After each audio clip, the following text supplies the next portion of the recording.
to come and the generations present, particularly around the seats before me. It is therefore incumbent that this generation of young people become not mere listeners, not mere recipients, not mere beneficiaries, but agents. Agents that can catalyze, imagine, and envision that future that they so yearningly want, which is approaching us one day at a time. And so this gathering represents a unique combination of experience and innovation, a bridge between seasoned diplomats and the promising future of our foreign service.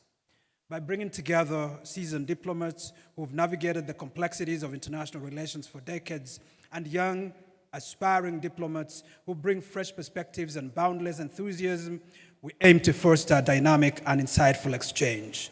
This event serves as an opportunity for young diplomats to challenge conventional thinking, propose innovative solutions, and inject a much-needed dose of youthful energy, creativity, imagination into our diplomatic endeavors.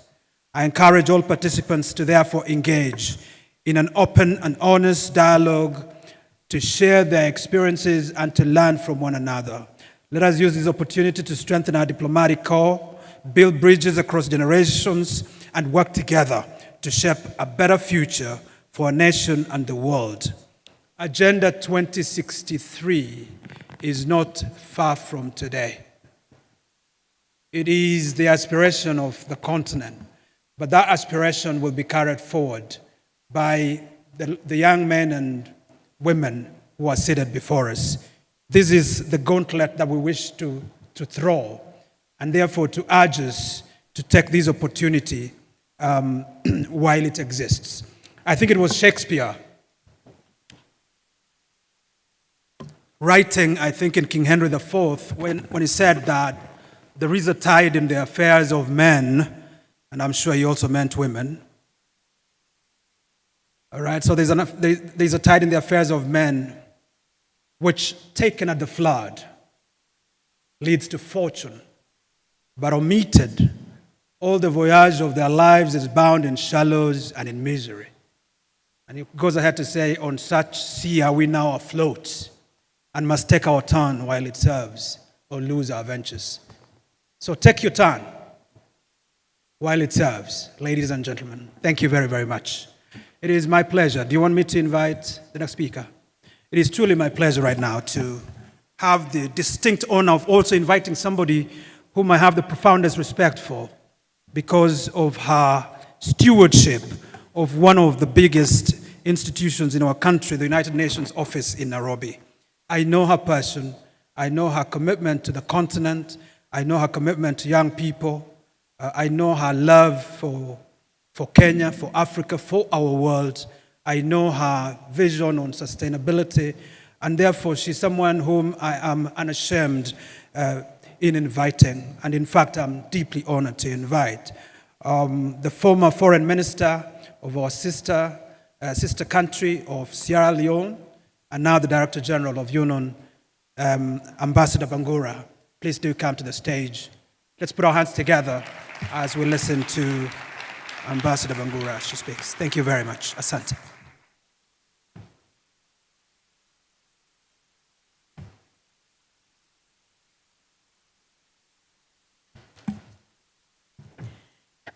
Your Excellency, Dr. Abraham Korea Singer, Principal Secretary of Foreign Affairs in the Ministry of Foreign and Diaspora Affairs.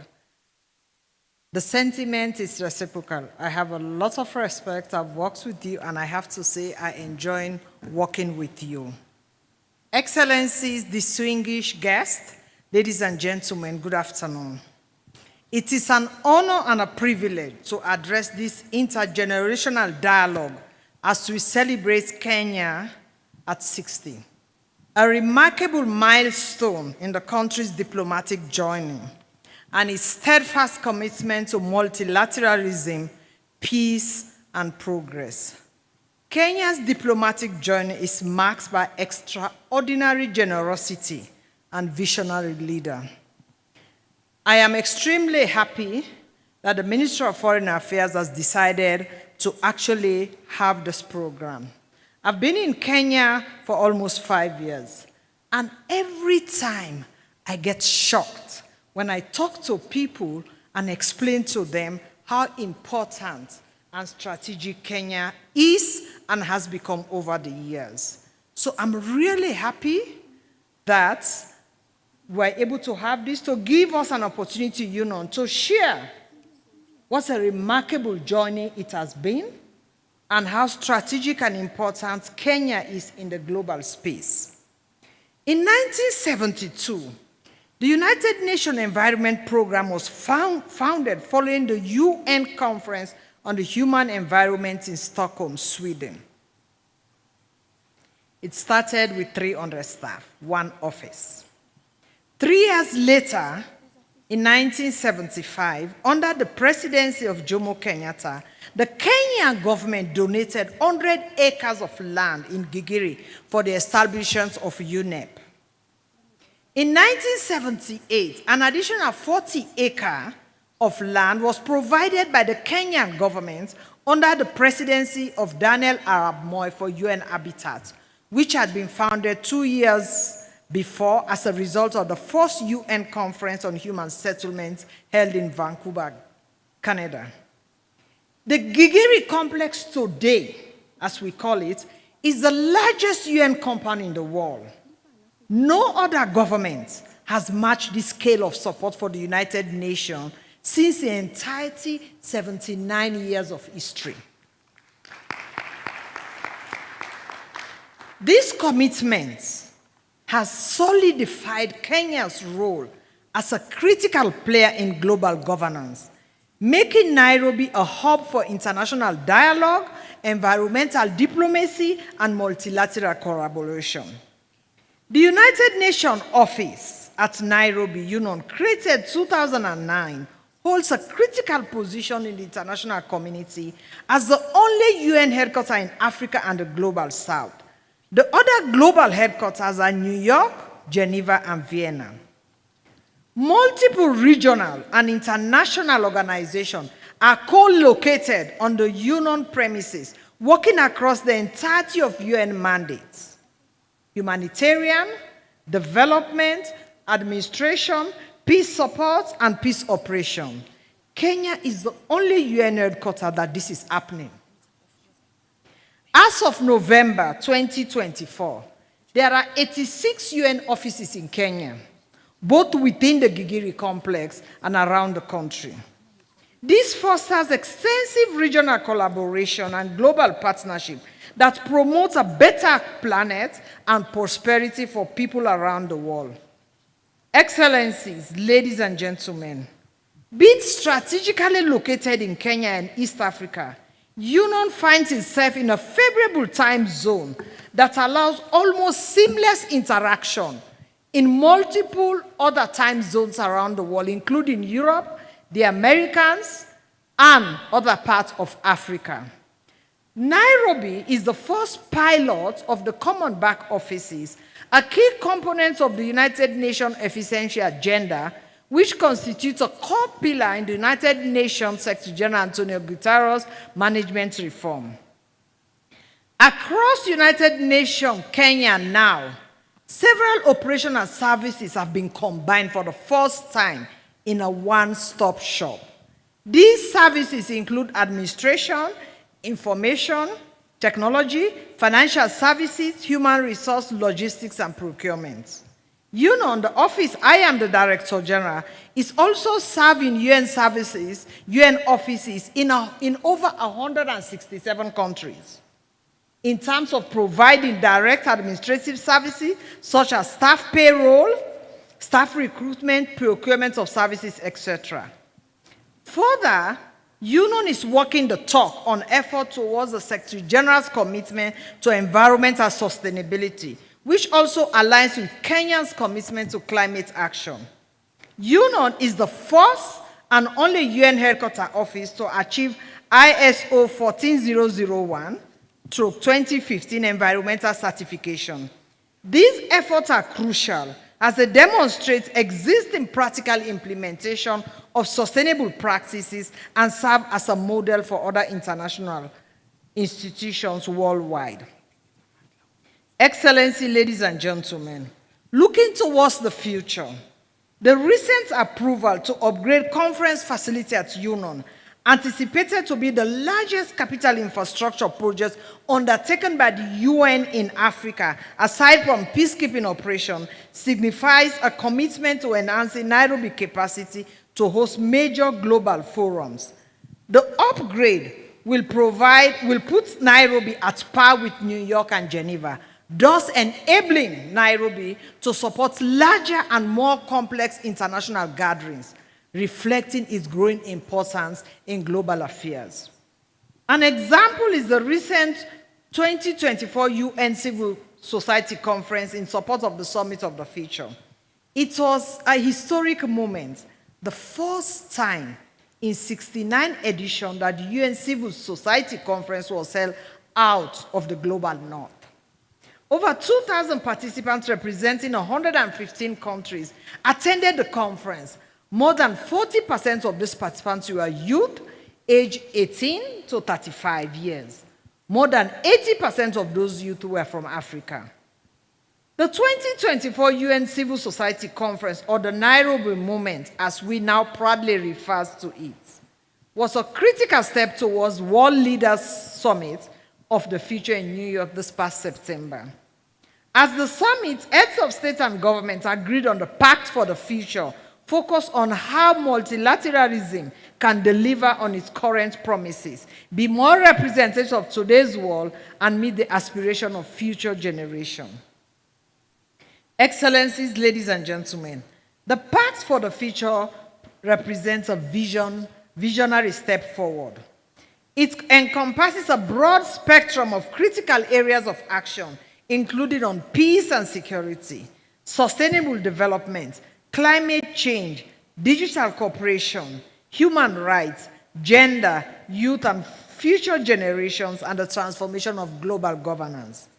This comprehensive framework not only reiterates our dedication to the Sustainable Development Goal and leaving no one behind, but also emphasizes the imperative for joint action from government, civil society, private sector, and other key partners. Excellencies, ladies and gentlemen, today, intergenerational dialogue emphasizes the pivotal role of youth in diplomacy and development. Young people are not only our future leaders, they are our present. Their ideas, energy, and aspiration are critical to achieving the goals of the Pact. Further, it is the young diplomat in this room and yet to come who will help chart the next 60 years in Kenya's diplomacy. What will that look like? I am optimistic that the future is bright, but only if we work at it every single day, recommitting ourselves to the ideals espoused in the United Nations Charter. The beginning of the charter reads, and I quote, "We, the people of the United Nations, determine A, to save succeeding generations from the scourge of war, which twice in our lifetime have brought untold sorrow to mankind, and 2, to reaffirm faith in fundamental human rights, in the dignity and worth of the human person, in the equal rights of men and women, and of nations large and small. 3, to establish conditions under which justice and respect for the obligations arising from treaties and other sources of international law can be maintained. Finally, to promote social progress and better standards of life in larger freedom." You, all of you in this room, are we, the people of the United Nations. Excellencies, ladies and gentlemen, we are here today to reflect on Kenya's impressive diplomatic journey of over half a century and its rich and deep legacy of dedicated multilateralism. Let us channel this legacy into action. Together, we the people can build an inclusive, sustainable, and joint just future. Let this dialogue inspire us to forge new pathways rooted in partnership, equity, and shared responsibility. fit for the next 60 years of diplomacy and beyond. Thank you. Asante sana. All right, ladies and gentlemen, another round of applause for her, please. So I'd kindly ask our guest speakers to join me on the floor. Daktari, Madam Zainab, I'd kindly ask you to join me on the floor again.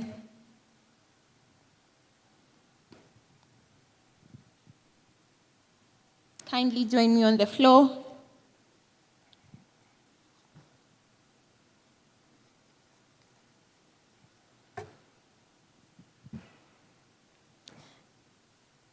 Let us put our hands together as they walk to the floor, please.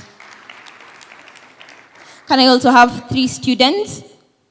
3 students, any students, kindly make your way to the front. Students, kindly make your way to the front. Thank you. So as we said, one of the things we are big on is using media for diplomacy. So can we be upstanding again as we record another video with our speakers this time, with our opening speakers? Kindly be upstanding. So we're going to record a video. Yeah, sure.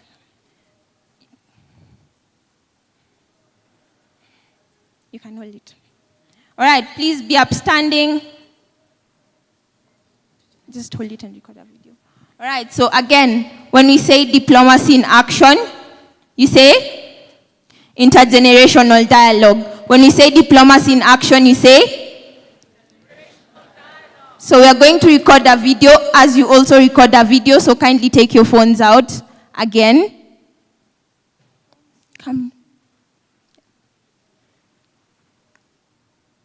All right, so diplomacy in action. Diplomacy in action. Louder. Diplomacy in action. All right, so we're going to ask our opening speakers to join us in a session.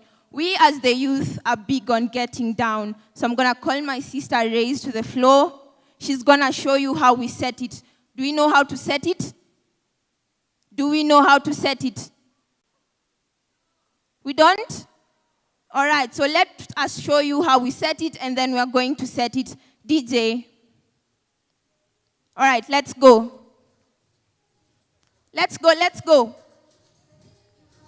Let's go, let's go. Hype, hype, guys. If you're standing, I'm coming for you.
All right, let's go, guys. Keep going, keep going.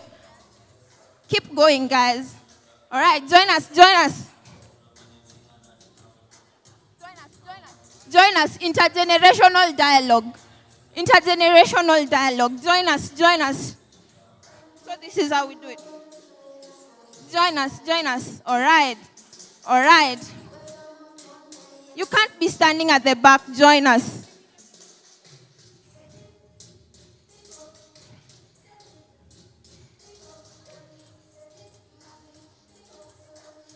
Down, guys, down. All right. I'm loving the momentum.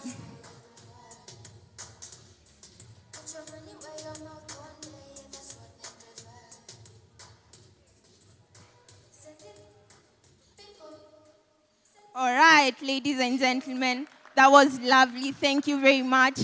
Thank you, Daktari. Thank you, Miss Zainab. You can have your seats.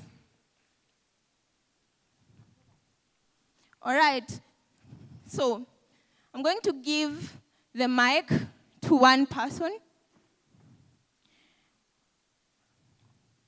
All right, I'm going to give the mic to one person to ask Daktari a question. Because one of the things we say is that once the speakers come on the floor and go back, accessing them is hard. So the first hand I see up is the first hand I'm going to take. A question for either Daktari or Madam Zainab. Do we have a question? Diplomats. All right, we have a question here. All right, thank you.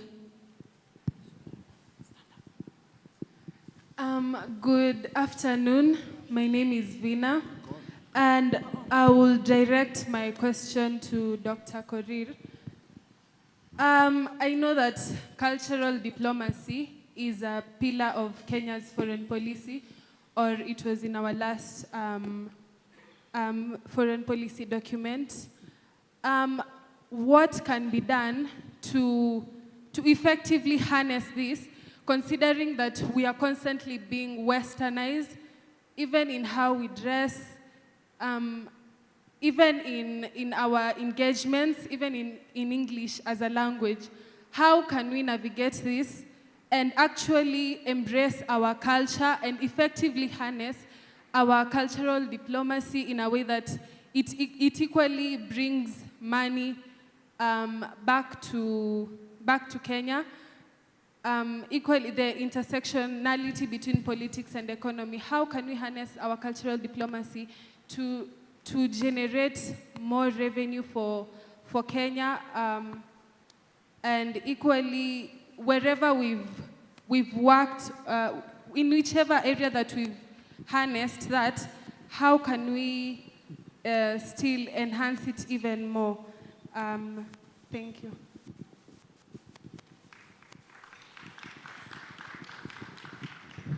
Thank you very much. I think it's such a brilliant question. First, let me point at the importance of culture. The United Nations Education, Science and Cultural Organization, UNESCO, was established precisely to be able to drive the actualization of cultural objectives, to preserve, protect, promote cultures. And that says how important it is.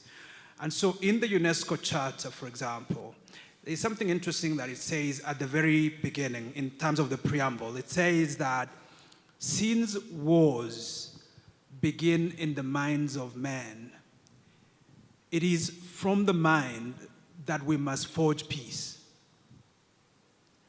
Which says that it is through cultural tools that we can reach the minds of people, minds of men and women, in order for us to be able to reach their hearts and transform the current situation that we are in, including peace and security challenges.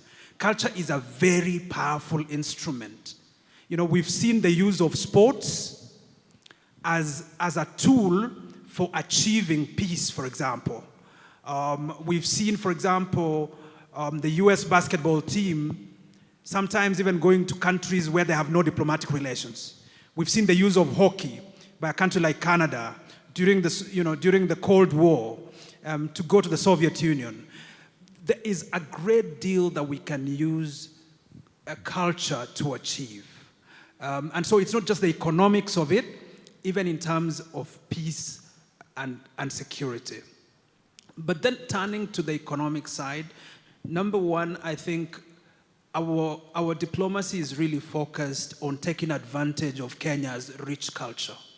Kenya has such a rich repertoire of cultures. We're a very diverse nation, which means that just in terms of our traditions, the way we do things, our music, our cuisine, our histories, there is just so much that we can put out there that if we can package some of what we do, and if we can add value to it, and if we can place them in platforms that are accessible to broader, to bigger audiences, we can actually be able to attract value. And of course, under our critical focus area, we've got a critical focus area now that goes beyond culture. It's actually called social-cultural focus area under the 2024 foreign policy that we just launched this morning. You know, and in that respect, we are very much focused on what is called the creative economy.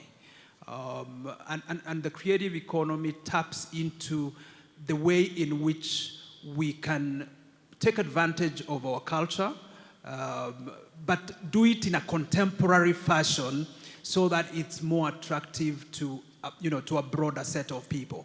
I mean, earlier today we were entertained by the Ghetto Classics, and they did quite some interesting renditions and medleys of music from different Kenya's traditions. I had Kisii music, I had Kikuyu music, I had Luya music, but it was done in such a creative way. And there is a sense in which we can be able to take advantage of that. And it can be attractive to people beyond our cultures. There's something to be said also about dress and about how we can design our dresses, the way, the way in which, other cultures can be able to buy into it. And so as a country, I think we need to have a conversation around how we can use culture to position ourselves better, and to make our country much more attractive, and to create an opportunity for people to earn a living also from our culture. I mean, this bracelet, of course, is sort of a cultural expression that was developed in our country. It celebrates our patriotism, it celebrates our flag, but you can see that its reach has gone beyond Kenya. It's being worn by people from all over the world today, and therefore there is value, and there is economic value in particular, in culture. Thank you very much. All right, round of applause for Dr. I, please. Okay, so we're also going to take one question from Madam Zainab. Kindly hand him the mic. Hands up, please. Okay.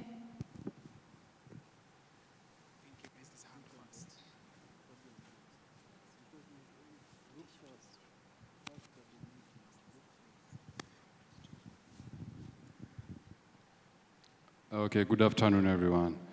My name is Galata Girma, and first I want to appreciate Dr. Korir for the great work the ministry has been doing in hosting Kenya 60, the latest one being the Open Day. That has been very, very successful and informative. In regards to conference diplomacy, I just wanted to ask, from where you sit, Dr. Hari, Kenya has hosted several successful summits and conferences. Do you think there's something more that can be done to position Kenya, Nairobi, and other major towns as suitable hosts for any future massive summits or conferences? Thank you. We're going to direct that to Madam Zainab. Kindly repeat your question. In regards to conference diplomacy and the responsible directorate within the ministry, what measures do you think, either the Ministry of Foreign Affairs or even the United Nations Office Nairobi, in conjunction with the county government of Nairobi or any other relevant state governments or county governments can do to position Kenya, Nairobi, or any other major towns as a successful host or potential host for any major conference or event? Thank you very much. I didn't mention it in detail, but when the union was established, also they established conference facilities because we have UNEP. Membership of UNEP is the whole entirety of the UN membership. So their meetings are getting bigger and bigger. The last meeting we had was almost 6,000. Then we have UN Habitats. We're even having their meetings next year. The facilities were built in the 80s. The equipment for interpretation, everything is outdated. So the Secretary General made a request to the General Assembly to upgrade our facilities, where now sitting capacity is 2,000. He requested for 9,000 sitting capacity to make it at par with New York and Geneva. And the General Assembly approved. The General Assembly provided $265.7 million to upgrade our conference facility, US dollars. It will be one of the most modern facilities in the UN system. So the government of Kenya agreed, as part of their own contribution, the first thing they will do is to do a 4-lane instead of a 2-lane. So you can see this is the reason why UN Avenue has now become a 4-lane. It was part of the commitment of the government of Kenya. Now, last week, we started engaging the government of Kenya. If we're going to have meetings, I mean, the environmental meeting, climate change addresses, UN Habitat just came from Cairo. Their meeting was 35,000. This is the headquarters of UN Habitat. The environmental meeting in Dubai is like 40,000, which means that you will need more water, more electricity, more internet facility. So we just started the discussion with the government of Kenya last week to plan, because the conference facility will be finished by 2030. So 2030, by that time, the government of Kenya will have a plan how to be able to make sure the compound can have the highest number of people. When that conference facility, because the first time since 1946, the UN is going to build an assembly hall. We have 2 assembly halls in the UN. Geneva was built 1936 for the League of Nations. New York, where you see those heads of state stand when they talk General Assembly, was built 1946. This is going to be the 3rd one in Nairobi. Which means by the time we finish that project in 2026, the Kenya, under circumstances, of course the General Assembly has to be hosted in New York. But if for whatever reason it cannot be hosted in New York, Kenya can host it because they have an assembly hall. So we're working very closely with the government. They ask us, what is it we need? So that we don't wait until the conference hall is ready or until they are ready. So we're working closely with them in the roads, in the infrastructure, into the complex. When I say infrastructure, I said electricity. Even though as UN, we're doing solar panels, we have a commitment to make our compound net zero by 2030, which means we're going to have enough energy generated within the compound that will allow us to service. But you have big conferences, Kenya must give you more supply. So the last meeting they had, after we sent them the letter, they had a discussion. In that discussion was also the governor, because he's the host. Today, we have the largest UN presence in Kenya, in Africa, 20,000. The UN staff, their families, and everybody. So we're working very closely with the government of Kenya, and they have been generous. And I can tell you, at the highest political level, that commitment is there. As the DG, you get it all. So we're working on making sure by 2030, when the conference facility is ready to host any international conference, no matter how big, the government of Kenya also has provided adequate infrastructure and support. So we're working together with them, and I can assure you, even though I will not be here in 2030, by the time that tape is cut, Kenya will be ready for any conference. Thank you.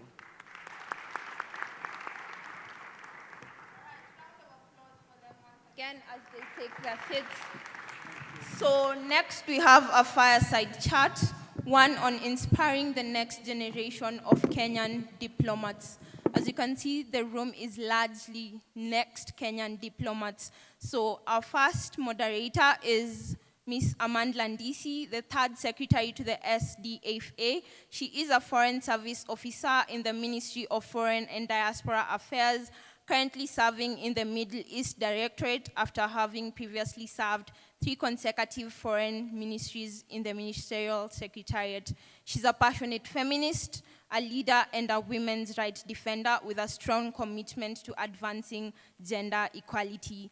Amandla, together with the former Cabinet Secretary, Ambassador Rachel Omamo, co-founded the Azizi Dialogue, a space for feminist mentorship within the Ministry of Foreign Affairs that creates intergenerational dialogue, the very semblance of what we are here for today. So in her time at the ministry, Amandla focused on issues related to women, the youth, in multilateral and development agenda. She advised and led engagements on matters pertaining to women and the youth, particularly in areas of WPS and YPS, and she contributed significantly to the country's intervention in these areas. I'm gonna ask her to dance as she takes the floor for us. So DJ, please play some music as she takes the floor. Miss Amandla, the floor is yours. Hype as she takes the floor, please. All right, we love to see. Keep hyping her till she takes the floor.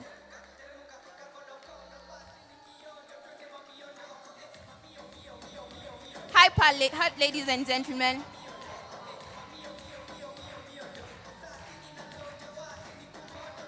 All right, thank you. So our second moderator, we have Darlene Mukabane, an international relations student at TUC. She is a student studying international relations and diplomacy, the club head of the French Club. She promotes cultural exchange and student engagement. She is an award-winning student, having probably won awards like the EAC Digitica program, the social media campaign, the Genius of One conference, and the International Organization for Migration debate. I'm also gonna ask her to dance as she takes the floor. DJ, play her some music. Darlene, the floor is yours. Keep hyping her, she takes the floor so that she can show us some moves. Represent as well, Darlene. All right, let's see.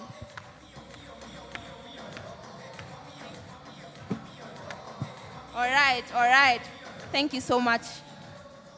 Over to you, Darlene.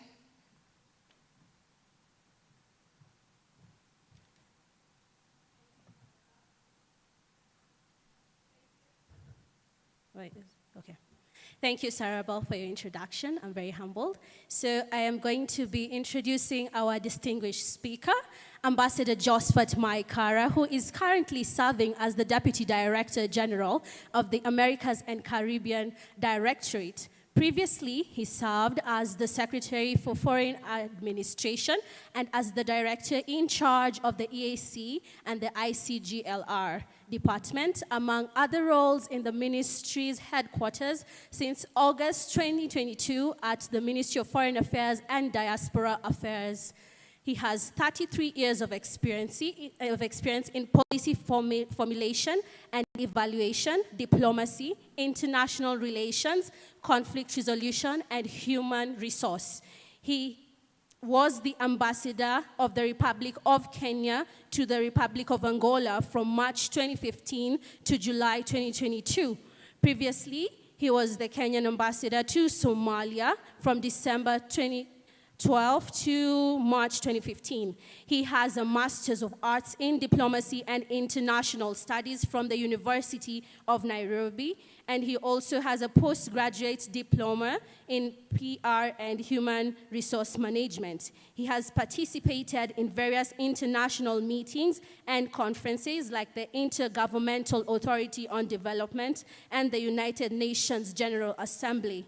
Currently, he is the coordinating chair of Kenya's diplomatic celebration at 60. Kindly help me welcome our Ambassador Josephat Maikara.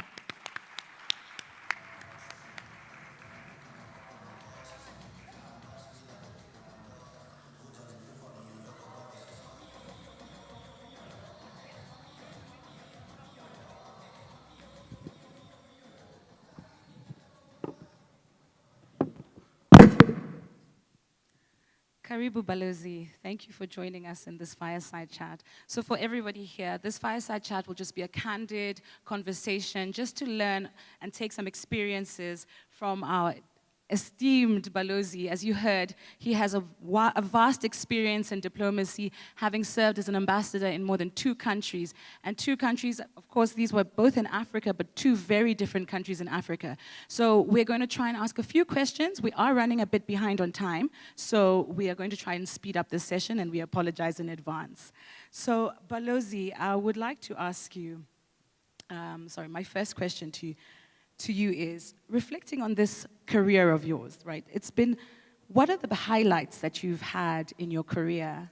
And what are the moments that were not so happy? And how did you navigate them in your career?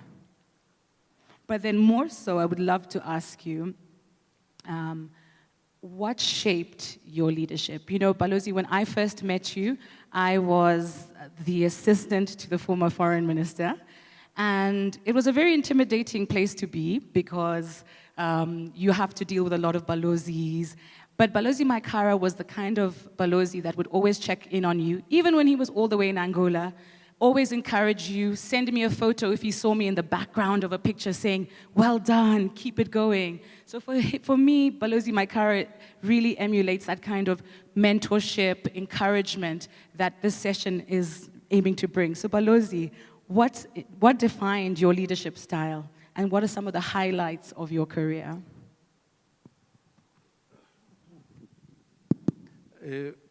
Thank you very much, Amanda. I recognize the distinguished presence of my peers, my boss, who also gave me the opportunity to chair, to coordinate with a team of very dedicated colleagues, events around Kenya at 60.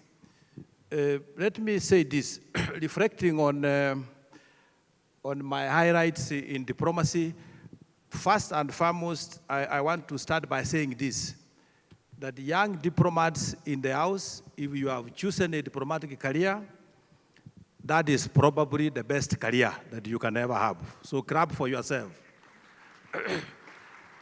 Why I'm saying that is because as a diplomat, you deal and operate in a very dynamic world, meaning things change very fast, and the more things change, the more you get to understand, you get to acquire new skills that prepare you to be a better person.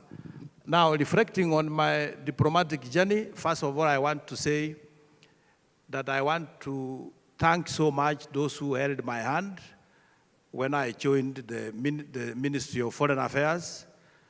I didn't start my career directly in the diplomatic corps, just like many of us in the Ministry of Foreign Affairs.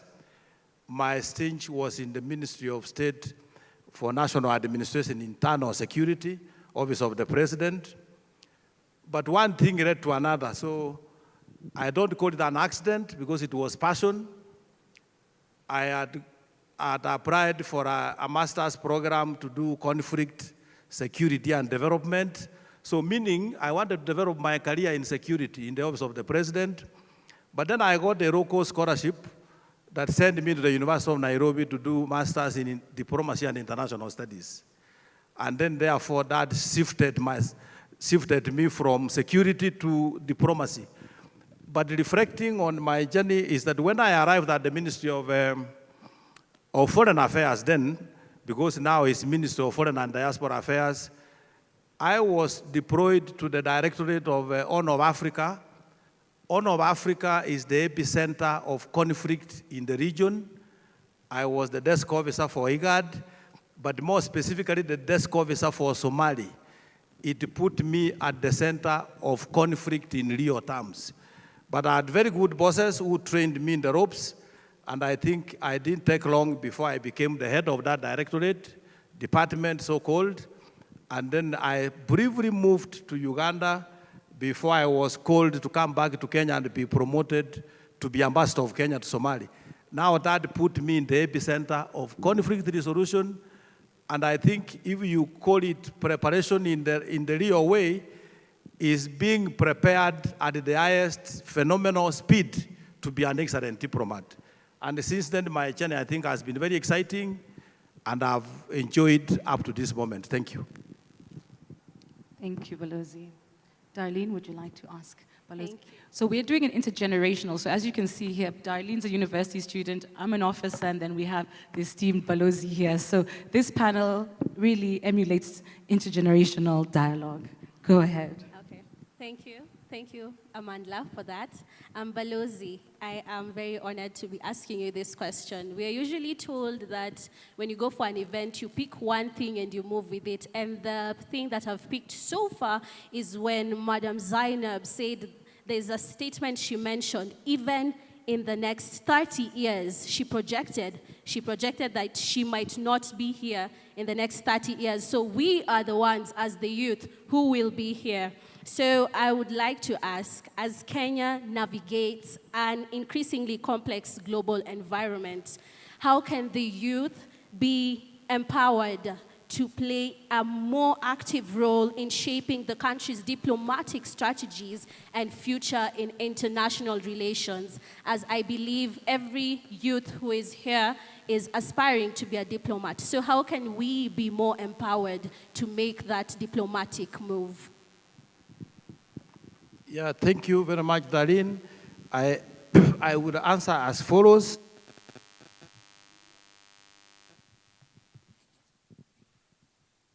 We are in a very dynamic world. The youth have their place, students of diplomacy, and if you can think how the youth can participate in the changing dynamic world, is one, I think, through the Ministry of through the State Department of Foreign Affairs, and led by our able peers, we have a very robust training program for junior officers who join in as third secretary cadets. Recently, the Principal Secretary has pushed for the establishment of the Foreign Service Academy as a saga, so that it can offer opportunities to train young diplomats. But one thing is very clear, the young diplomats must be willing to learn. And if you want to play in the diplomatic league, particularly in the new dynamic world, one, you must get into some skills which will propel you to get into the diplomatic world and be able to actively participate. We are encouraging young diplomats not just to go and do a course in international relations, but we also encourage you to do a course in international language, a language that is not just English, but beyond English, so that it can give you leverage. We are encouraging young diplomats to get knowledge in Spanish, in Portuguese, in Chinese now. I think French is also very key. And I can give you my own personal example. When I went to Angola as an ambassador, I was posted, before I took my posting, I knew Angola speaks Portuguese. And I found 90% of the people I interacted with were speaking only Portuguese. So I had no choice other than to learn Portuguese. So you cannot break the ceiling of diplomacy unless you are able to communicate with the other person. So I think the opportunities are there. Our young diplomats, normally in the ministry, are placed under very able and experienced officers. We encourage these young diplomats to be willing to learn. There is a very serious mentorship. Like recently, the ministry got about 121 young officers, that's secretary cadets, and they were posted to various directorates, one of which I had in the Americas. And even before I went to Americas, the first team who reported to EAC and the Great Lakes region, I placed every third secretary under one mentor, one officer who is experienced, to mold these officers so that they can be able to grow in the civil service. We were given that opportunity when we joined the civil service in 1991, and we also want to use the same opportunity to mentor young officers who come to the service so that they can be able to develop and grow. Thank you. Thank you, Balozi. We'll just take one last question due to time. And now that you mentioned a lot about mentorship, and to the participants in the audience, did you hear some of the important things that the Balozi mentioned about when you want to be a diplomat, you really have to take initiative? So if you just use the beginning of this session when questions, you have an opportunity to ask questions to the PS, Madam Bangura. When you have these opportunities, you may not have them often, you have to seize and take them. You cannot sit in silence. I mean, you could have easily asked Madam Bangura, can I come to Yunnan Complex and get a tour? This was your opportunity because opportunity waits for no man, right? So Balozi, with mentorship and building courage of the next generation of future diplomats, which is why we are here, how do you think we as the Ministry of Foreign Affairs can institutionalize a mentorship structure or system for the next generation and collaborating not only within the ministry, but also tapping into the universities, the various universities, and furthermore, not just the universities in Nairobi, we have to go across the country and meet the university students beyond the metropolitan. So kindly share on what your thoughts are. Thank you. Will answer that question in very simple words. If you get to an institution, the best you can do for yourself is to run the culture of that institution. Now, the State Department for Foreign Affairs has its own culture. Young officers who join, normally, if they want to succeed, they must develop what you call the culture of wanting to know more, wanting to ask those experienced for guidance. And they say don't shy to ask, isn't it? Because if you shy to ask, then you remain where you are. But if you want to develop, the Ministry of Foreign Affairs, the State Department of Foreign Affairs are some of the very experienced and the finest diplomats. So young officers who come in have a rich resource from whom to learn from. I think in the ministry, we take these young officers to meetings. We ask them to take notes. Sometimes we correct those notes 10 times, but the end product is a good document. And that is a running process. I remember one time an officer was required to do a memo, a very simple memo to explain why they needed to go to a trip. And I think it took the whole day, but I can assure you, at the end of the day, this officer knew how to write a memo. I think learning and experience are not things you can only get in school. Some of the experiences that you get best is through the practical training that you undergo under very able hands. And I think the ministry is full of resourceful people. So the young officers who have joined the ministry and those who aspire to join the ministry, it is incumbent upon them, and through the Foreign Service Academy, which is now going to be a saga, we will have to create an institutionalized program where every officer is attached to a specific person for mentorship. It could be on a rotational basis so that you run more skills. And I think the principal secretary is already implementing that because the third secretaries who joined the State Department are rotated after some time. The idea is to impart new skills on them and then to afford them an opportunity to work with as many different people as possible. Thank you. Darlene, you can thank Balozi on our behalf and on behalf of the audience. Thank you, Balozi, for your participation. I hope the audience picked some gems from what he had to share. Thank you, Balozi, for being so willing and continuously being a safe space for the young officers in the ministry. We thank you, we applaud you, and we appreciate you. May we all have a round of applause for Balozi Maikara. Thank you. Due to time, we'd like to welcome the next panel. A photo, Balozi. Do you mind just coming? Darlene, a photo.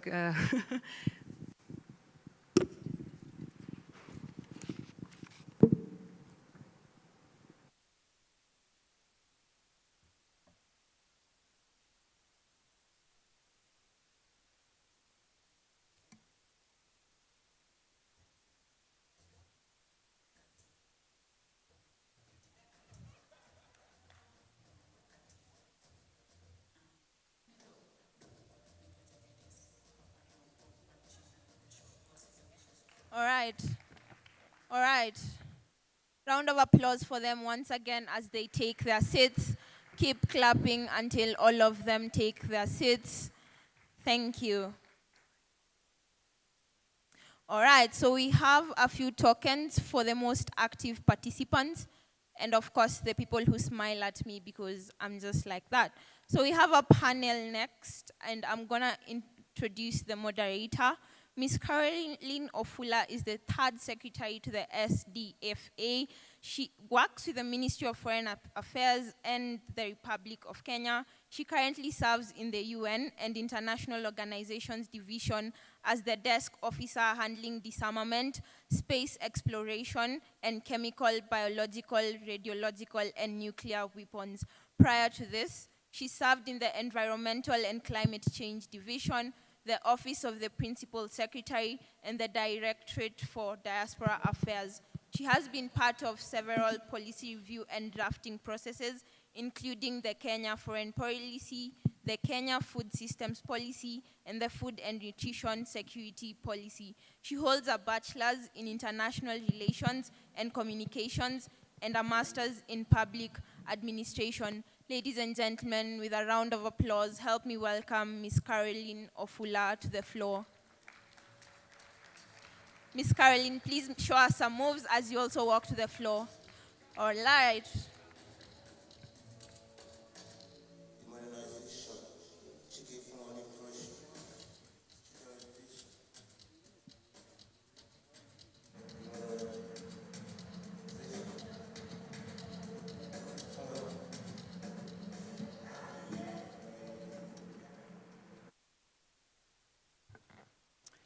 Okay. Thank you. Ladies and gentlemen, let me introduce our panelists. First on the stage, Ambassador Salim Salem, Kenya's former ambassador to the Republic of Djibouti. Kindly join me on the stage, Balozi.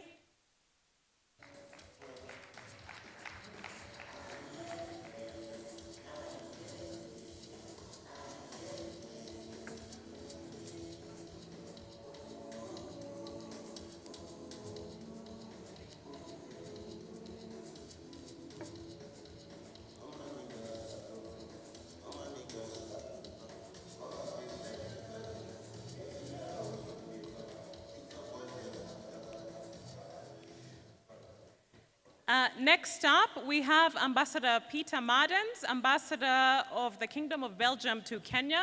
Kindly join us on the stage.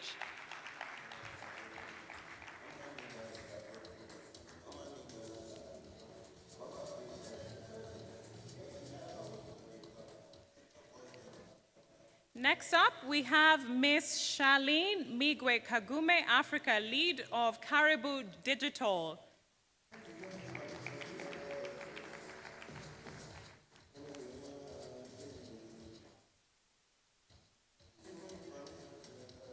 And last but not least, kindly, with a round of applause and some music, because I hear she's a good dancer, welcome Miss Vicky Aridi, Advisor Green Jobs for Youth Pact at UNICEF.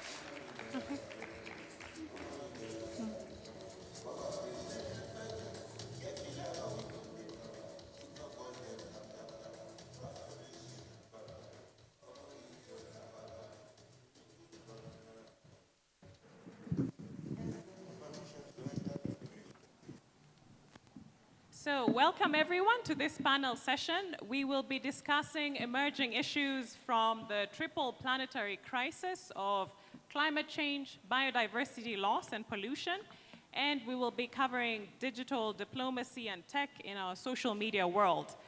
We will hear from our four distinguished panelists, then take 2 or 3 questions from the audience should time permit. Kindly, if you're interested in asking a question, keep it short and clear to allow time for discussions and allow as many questions as possible to be addressed today. Okay, so without further ado, I will begin with my first question to Ambassador Madens. Ambassador Madens, in an April interview this year at Spice FM, you discussed your climate neutral embassy and how you achieved this impressive feat.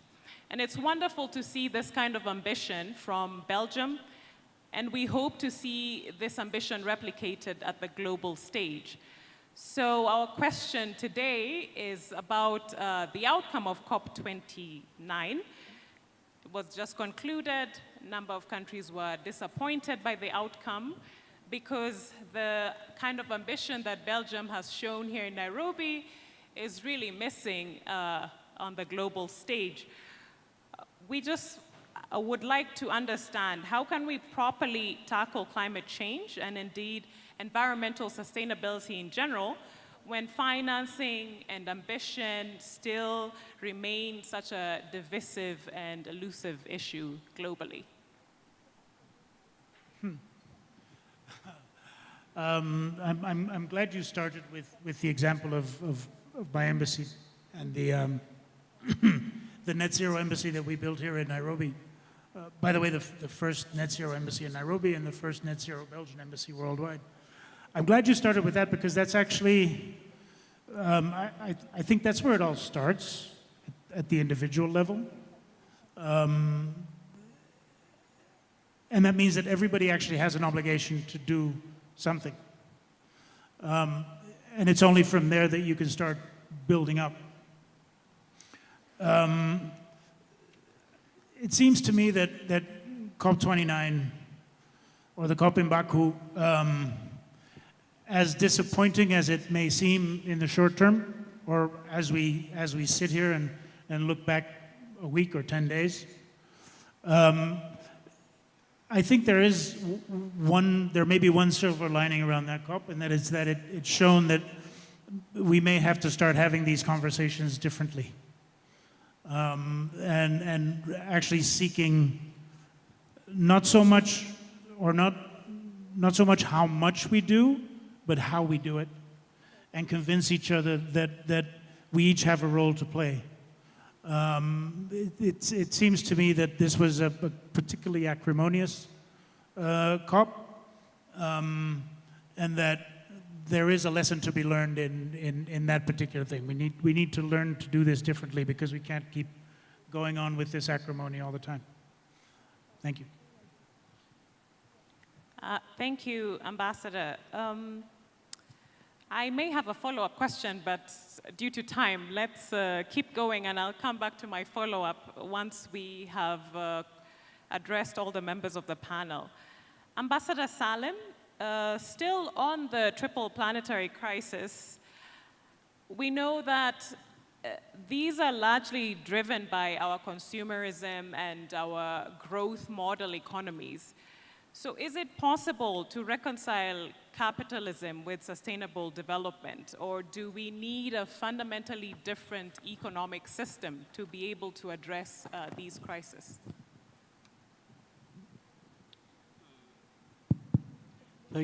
Thank you, Caroline. That's an interesting question, what you have asked.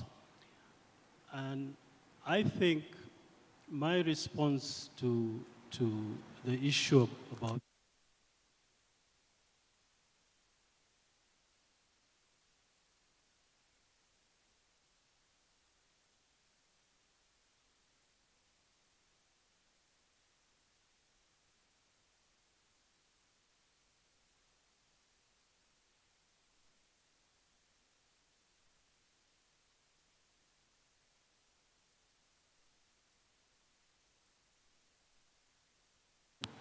from what is there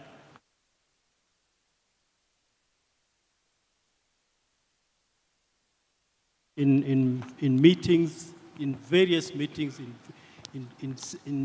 at every turn throughout the world. Problems are known.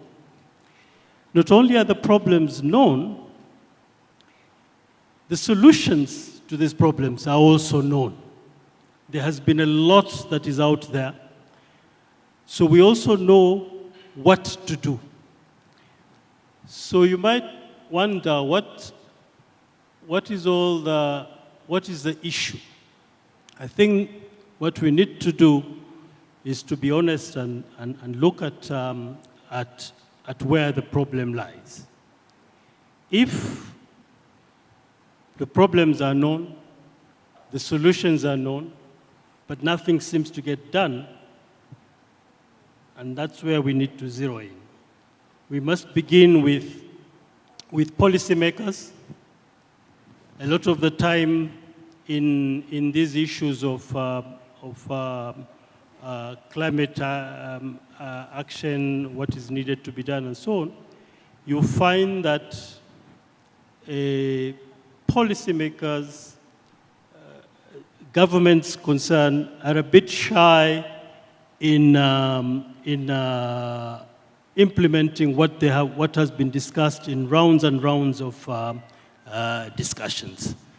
You find that there is a bit of hesitancy to take bold action which is known and what is needed to be done inside in those individual countries. A lot of the time, there is a disconnect between other parts of the equation where the government has a role to play, but the civil society is not involved. Academia does its own thing in their own world, which does not then therefore translate down to the people. Your question seems your suggestion was whether we need to look at a new shift in how the economy, world economy actually should be operating. I don't think so that's where to begin, because what must be done is what is action now.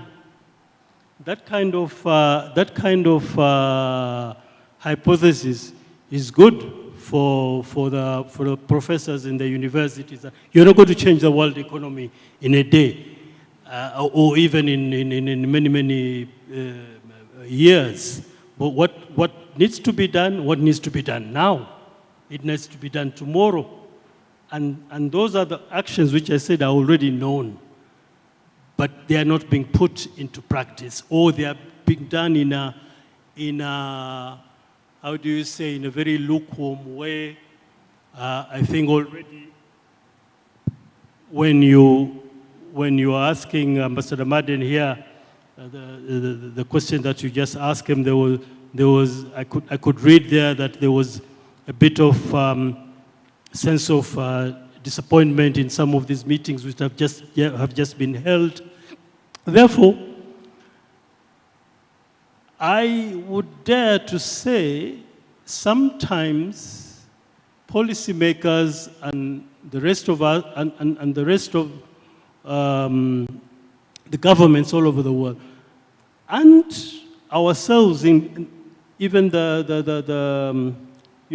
sometimes we just tend to say governments, but including the ordinary people on the ground. We need to be, I hesitate to say this sometimes, we need to be faced with a problem right in front of us. We need to see the house burning down to the ground for us to be able to react. I always think about how we coalesced and how the whole world reacted when we thought that the world was ending with COVID. You see, when COVID came in the beginning, then we didn't have very long debates. It was very quick, whether you are the UN or whether you are in Geneva, resolutions were being passed so quickly. At Bangura's house here in Gigiri, there were so many resolutions were being agreed so quickly because we were all terrified that we were all going to perish. But I get to think that sometimes this issue of triple challenge to thing has not really, we don't really think that we are going to, the world is not going to perish tomorrow. So let's talk about mitigation. Let's talk about adaptation, and real action is not taken in good time. Let me just stop there, Caroline, for the moment. Thank you. Thank you, Balozi Salem. You've given us a lot to chew on there. I'm going to quickly move to Ms. Migwe. And Balozi Salem has told us, about the disconnect in policy making between academia, government, civil society. We're all, working in silos. And you've been particularly vocal about digital public infrastructure.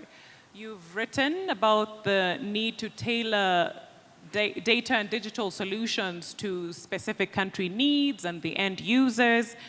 So I was wondering, first, if you could tell the audience what this digital public infrastructure is, how we use it on a day-to-day, and maybe you can give us an example of two of how useful they are in today's challenging times. Okay, thank you. I think the challenging thing is defining what, in short, we call it DPI, what DPI is, because it does mean different things. To be very honest, the sector as a whole defined it this year, but it has been receiving recognition and value and been driving value for citizens for the longest time. But what digital public infrastructure means is just the technology that's required for citizens to access their services. So that includes digital IDs, interoperability of government systems, and payment platforms so that you can pay for your services and you get that back. Why I'm very vocal about it, and this comes closer to digital sovereignty, is because a number of players in the sector come to African countries and approach the countries as if we're a blank hole and we have no DPI systems already existing. Well, as we know, we have a citizen, we have so many systems that are already in place. And that goes back to our digital sovereignty discussions. That means, and it's been coined negatively in the past, where digital sovereignty, some individuals think, oh, you only want to use local vendors or you only local servers. But digital sovereignty for me is keeping the citizens of a country at the heart of every digital solution. What that means is, does a country have its own data storage? Do we know where all our digital assets as a country are? Are we able to audit and understand, our private sector making money from our data? As we know, it's a new gold as I've had. And if they're making money from our private sector, from our citizens' data, how can citizens derive value from their data being traded out there? So yeah, that's what I've been vocal about DPI. And it's been quite a challenging thing because these things come to us as Ashoka. So you'd find funders would come and say, Kenya has no DPI, we're going to set your DPI agenda. But I think as young diplomats in the room, being able to be vocal on our already existing systems that we have in place and being able to own our digital systems for the good of the citizens of the country. Thank you. PS is clapping because he is a big advocate on open governance and data. So yeah, that's why he's giving you the loudest clap in the room. Miss Vicky, you are an advisor on green jobs. And I was wondering if you could speak to the audience today about what green jobs are, how they are created, what are the bottlenecks preventing their growth and explosion in the market, and also if you can tell us how these green jobs are going to maybe prevent overconsumption and help us tackle the triple planetary crisis. Can you hear me? Great. Testing. Okay, so maybe before I dive into the question, just to get you a little bit engaged, how many of you in the room identify as Gen Zs, whether on paper or in the heart? Hands up. Millennials? Boomers? The rest? the others. So I think I've started there because even before we dive into what green jobs are, how they're supporting on overconsumption, the statistics are fascinating. LinkedIn recently released a report, and get this, only 1 in 20 Gen Zs have the necessary green skills. Yet, by 2030, 24 million green jobs are to be created. Now, Gen Zs are the leaders of today. We don't have the skills, but the jobs are supposedly there. How are we meant to take those jobs? That's very important to keep in mind. So what are these green jobs we're talking about? This terminology keeps being thrown around. There are many definitions, but let's keep it simple. These are decent jobs that help to either preserve or restore the environment. And when you think about green jobs, you think about how they make the environment sustainable. So thinking about minimizing waste pollution, thinking about energy efficiency, thinking about things to do with climate adaptation and the like, and protecting and restoring ecosystems. How are these jobs created? Now, I know I'm talking to diplomats, so you're saying green jobs, man, that doesn't relate to me. Well, it does. It really does. So when you think about green jobs, even in the context of diplomacy, I mean, the first question was talking about COP29. So when you're thinking about environmental diplomacy, climate negotiations, thinking about foreign policy in the environmental space, those are some examples within the space that contribute to green jobs. When we talk about research and development in diplomacy, particularly environmentally diplomacy, those are some examples. But moving beyond diplomacy, also looking at agriculture, the energy sector, circular economy, all those different sectors have opportunities for green jobs. And when we look at the bottlenecks that continue to permeate this sector, one of the biggest bottlenecks I mentioned is skills. And that's why the Green Jobs for Youth Pact, which I'll explain what that is, this is a very bold and unique partnership by ILO, UNICEF, and UNEP. And together we're looking at how can we do 3 key things. 1, green 1 million jobs. 2, regreen 1 million existing jobs. And 3, support 10,000 young entrepreneurs to scale. And so skilling is a key component of what we're hoping to achieve. And the skilling part, what we did together with the government of Kenya and different stakeholders around the table, is constituted and held the inaugural National Skills Workshop for Green Skills here in Kenya. And the purpose of that was to start the wheels turning, to bring the stakeholders around the table to see what needs to be done at a national level before we even think about the foreign level. The second aspect that keeps coming up is investments. So for those who are within the green job sector, especially for those who want to start green businesses, a question is, where's the money coming from? Where's the financial architecture to support my enterprise? So these are bottlenecks top of mind. Then the third one is, how are we ensuring intergenerational transfer of knowledge across the sector that is very green, if you know what I mean. So how are we ensuring that? That's key. And so when you look at how they're being created, the bottlenecks, I think something that keeps coming up is greenwashing. So greenwashing is where, on the face of it, it looks green. But if you dig a little deeper, you realize it's not green. And for many of us as lay people, if we see a product saying, I'm green, or a company that's green, we'll rush to invest in it. But there's so many new technologies and certifications that are coming up that can help you navigate that. So I think it's a thin line between greenwashing, overconsumption, but the bottom line is, if it's truly green job, then it won't have greenwashing. It will be sustainable consumption, not overconsumption. Back to you.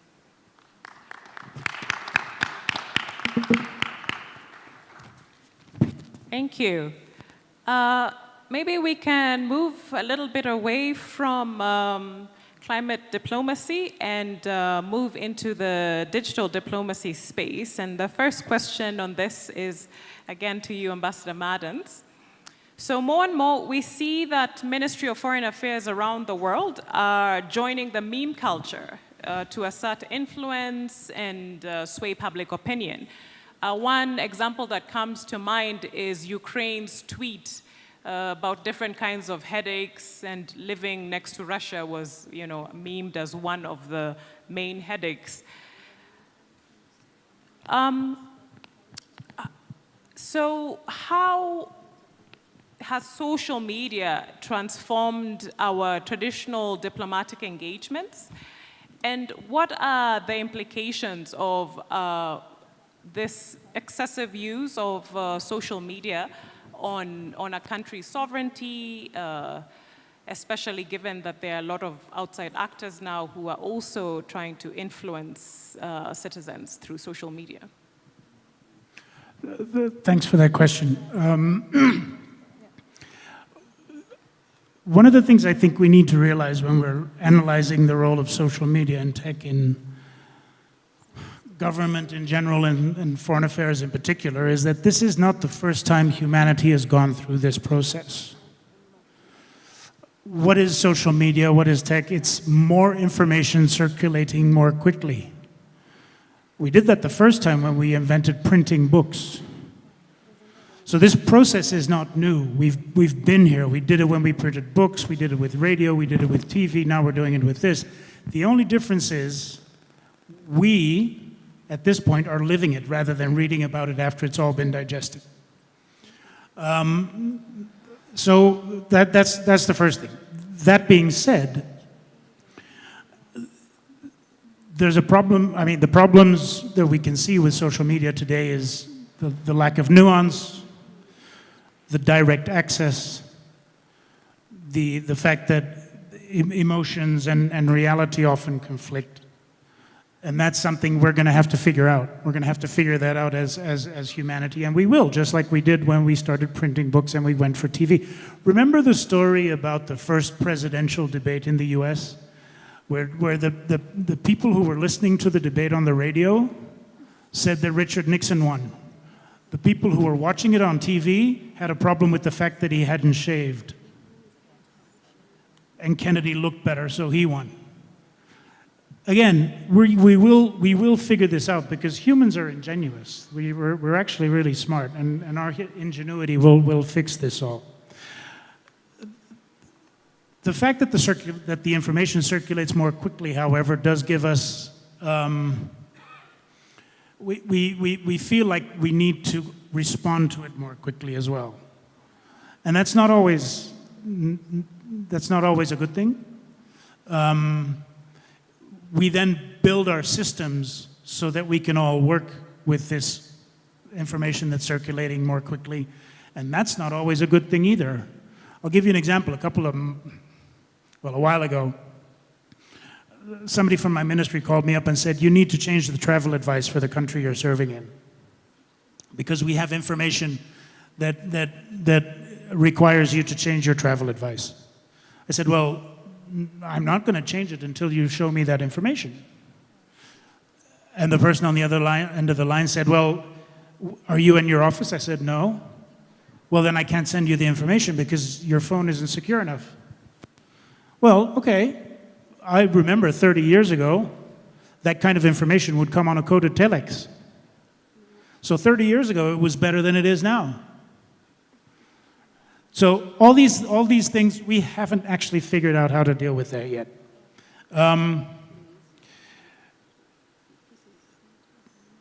So it's more information circulating more quickly, and we have to figure out how to deal with it.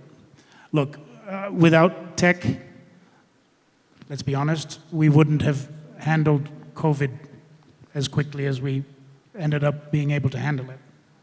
So there's big advantages, and it just goes to show, with our human ingenuity, we will figure it out. Thank you.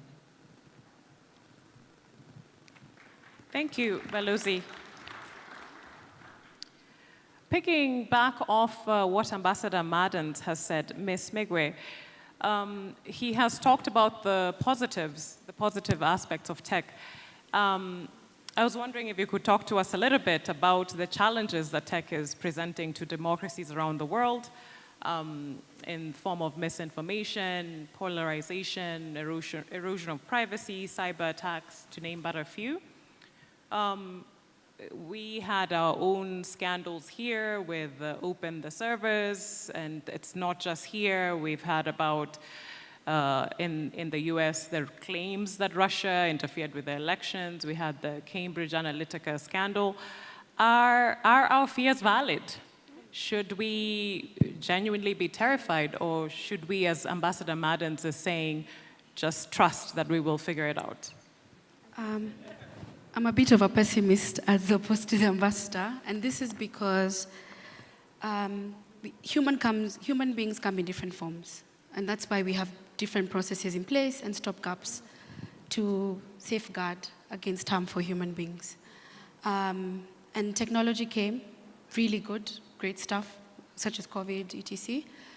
But every day we see the harm that comes from technology, and we're now starting to coin those harms. So like one of them is technology-facilitated gender-based violence, TFGBV, coined maybe like 4 years ago.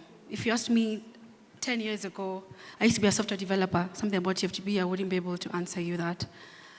What does it mean? Everyone has their own definition. My point is the harms that are happening so fast. We are defining them and understanding them every day. And that's what worries me, because they are really sometimes difficult to predict.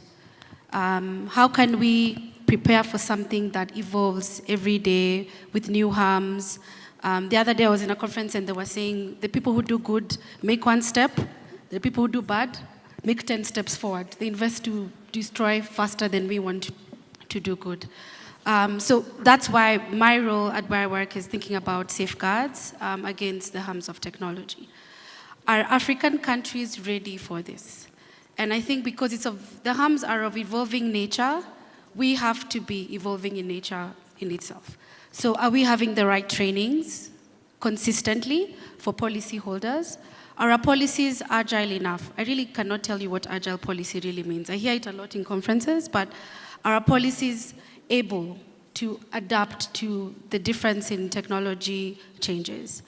Thirdly, you cannot talk about mis and disinformation and all those harms without artificial intelligence, right? It's the biggest new kid on the block.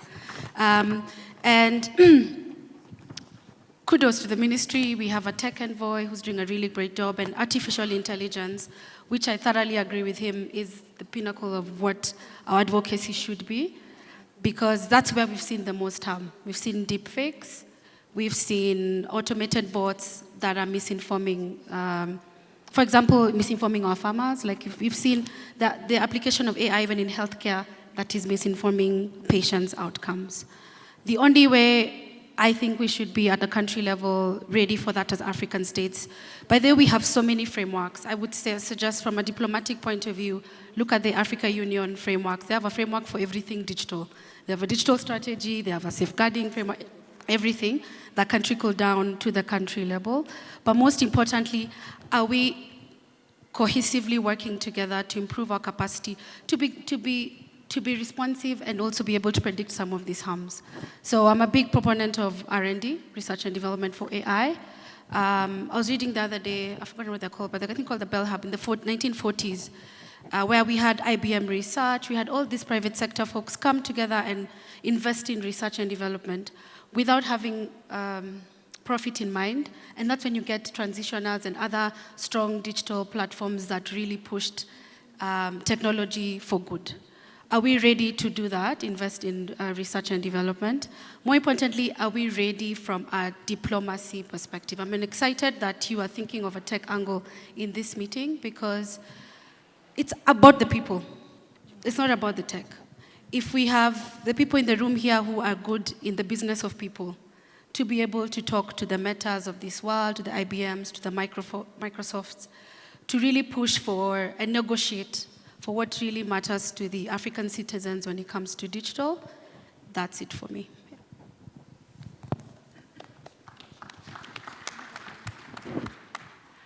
Balozi Salem, I was wondering if you could talk to us about how we as diplomats can handle this era of misinformation and just effectively counter some of the, for lack of a better word, lies that are peddled on social media, on the internet, about the government, our work, and what we really stand for.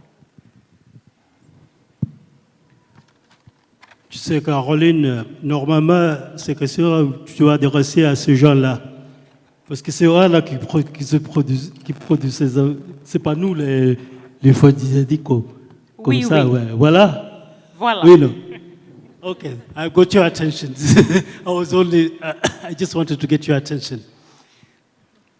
I was saying that you, the youth, are the culprits in this what she has just asked. So you need to, she needs to ask you. But on a serious note, I think the question that you have asked is very relevant. It's a bit, I think what Ambassador Madden said, that some of these things are not really new. They have already, these problems have been there before. It's just the tenure that's different. So the diplomat today needs to be able to be in touch with what is happening in issues of misinformation and how to tackle it. But before I even go to the diplomat is a government agent. Governments need to catch up, because governments are always behind the mischief makers. So there needs to be already a proper legal regimes set up in the countries concerned. There need to be administrative regimes, which a lot of the time there is absolutely very rudimentary frameworks to deal with issues of that nature.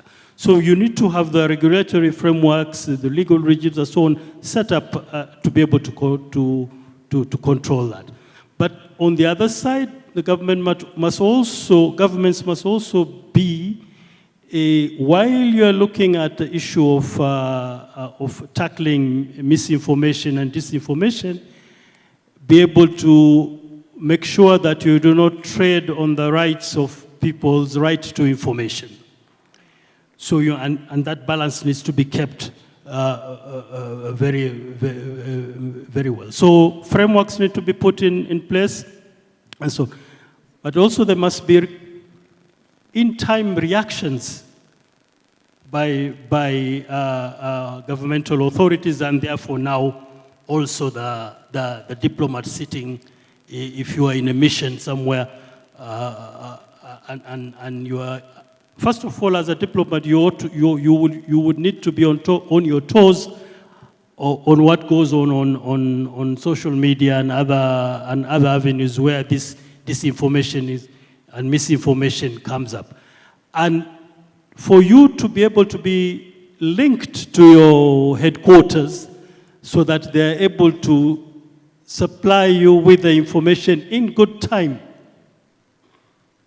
in real time actually, so that you're able to therefore defend, you're able to explain the position,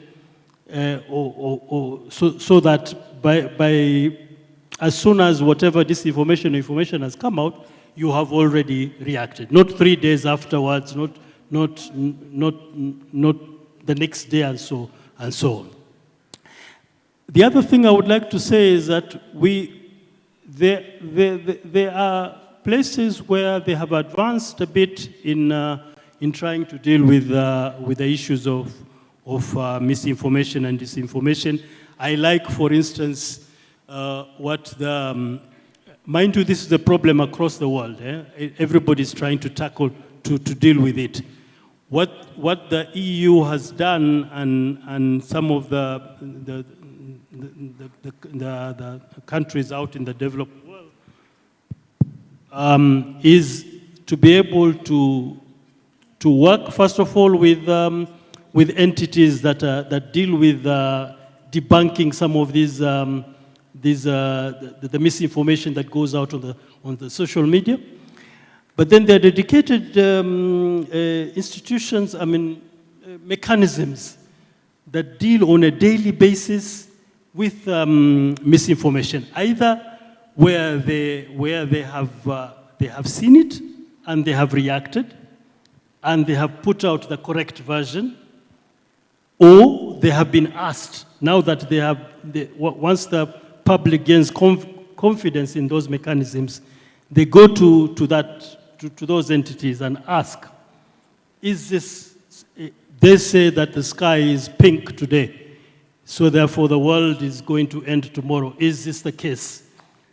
Then the answers are, you are able to answer to that, and slowly people know where to go to be able to deal with disinformation and misinformation. Some of these mechanisms are still nascent, or they are lacking in some of our jurisdiction. I think we need to be able to work towards combating that. And lastly, before I started by saying to the Gen Zs in French here, you see, I heard here earlier, and I think I left it like that when I was in the ministry.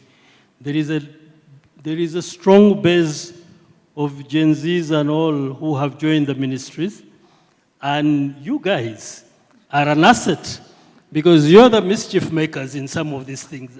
And so you can then be, because you know how to you know who's doing what are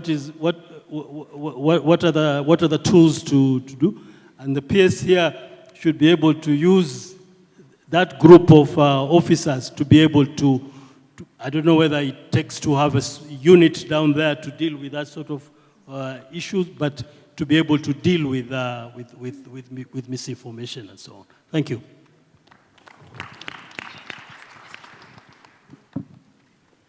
Okay, so the last question is to you, Vicky. The leadership of the ministry is here. My colleague, the foreign service officers are here. I was wondering if you could talk to us about how the Ministry of Foreign Affairs can help you achieve this preparation, preparing Kenya's market for these 10,000 green jobs that you're creating and the 10,000 others that you're planning to green. I mean, we have a special envoy in tech.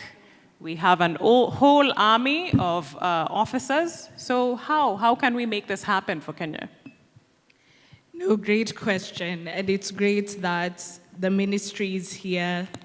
His Excellency, the PS, is right in front of me, so I'll maintain eye contact as I say this.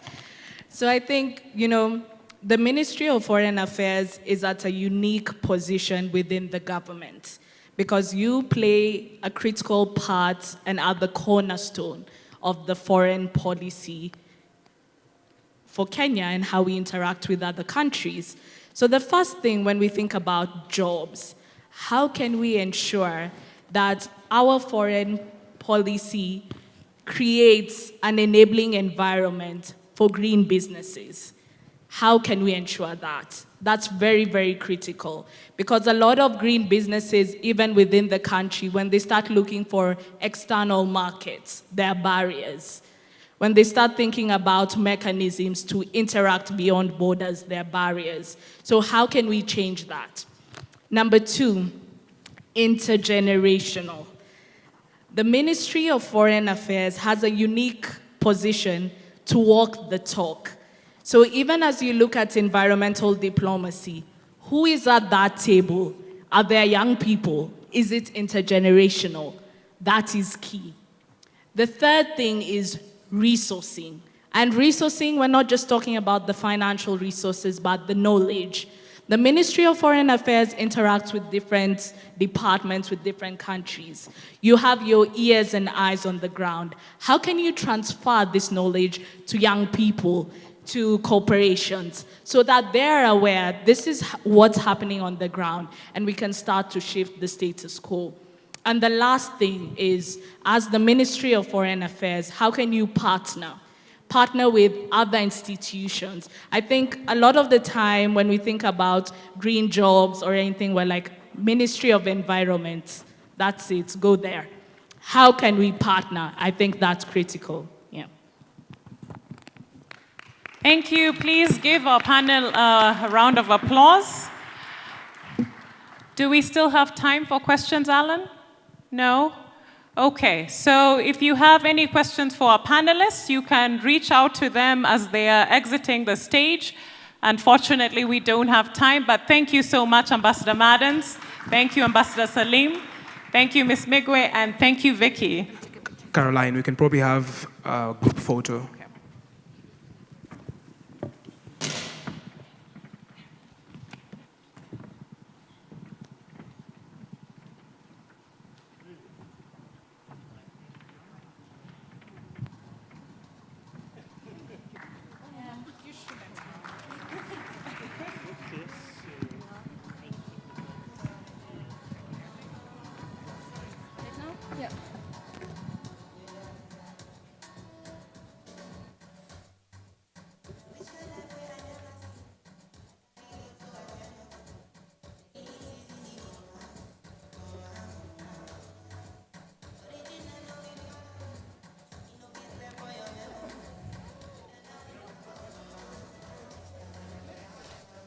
All right, round of applause for them as they take their seats. So I'm also gonna ask the two people, the lady in maroon and a gentleman who asked a question at the back, to kindly join me on stage. We have a gift for you. Just walk to stage. Round of applause for them.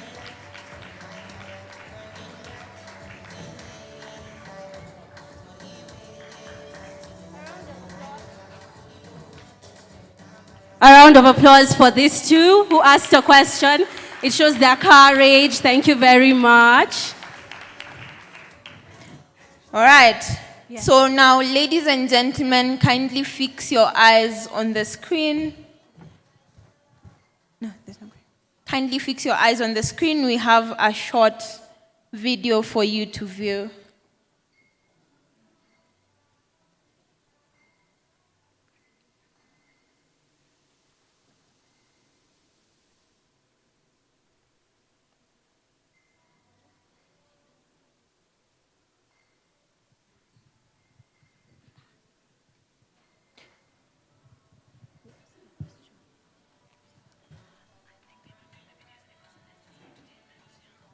All right, so we're gonna have our next session, one facilitated by Mr. Fedi Chanan, who has over 6 years of experience in diplomacy and creative production, a foreign service official in the government of Kenya, and a creative director.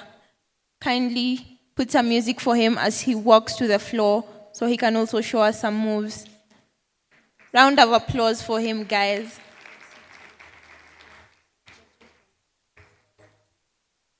Show us some moves, Mr. Fedi, as you walk to the floor. All right, all right.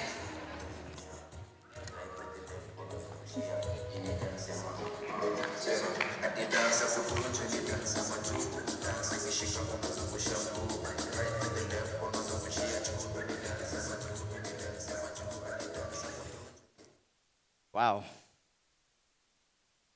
The last time I was in front of a microphone, I was a radio presenter. It's been almost 6 years since, so forgive the nerves. But distinguished ladies and gentlemen, your excellencies, guests, it's an honor to be here today. Today we will be pushing an initiative regarding the intergenerational dialogue, but more specifically, a diplomatic pitch challenge. So we have 6 candidates who have submitted their proposals that are going to be reviewed by the judges today. And I'm quite excited.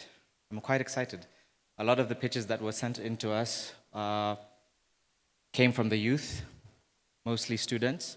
who are doing a fantastic job in pioneering innovations, especially in the world of diplomacy. And a lot of the proposals that are going to be submitted today will be scrutinized under your lens, under the lens of the judges, who are also who also have immense expertise as their industry leaders in different fields. So, are you excited to meet these 6 individuals? I can't hear you guys. Yeah? Where's the energy? Come on, I know it's lunchtime, but yeah, there we go, there we go. Fantastic. Okay, so the 6 presenters that we're going to be having today are Miss Gloria Wawira. Oh, sorry, I'm getting ahead of myself. Those are the judges. So, the submissions include Miss Lisa Ouma, a student who's focused on inclusivity and equality initiatives. Mr. Wesley Kuria, who focuses on digital diplomacy, with Kenya as a regional leader in with a strategic global position. And his proposal talks about how we can leverage our strategic position to dominate in international connectedness. So we also have Joanne Shirley, whose focus is on achievement of the SDG goals.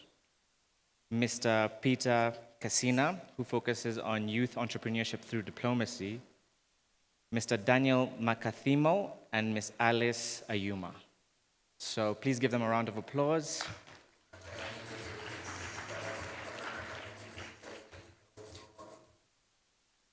So I think we'll go ahead and start by presenting their videos, one at a time. Maybe we can go ahead and do that before I introduce the lovely panel of judges.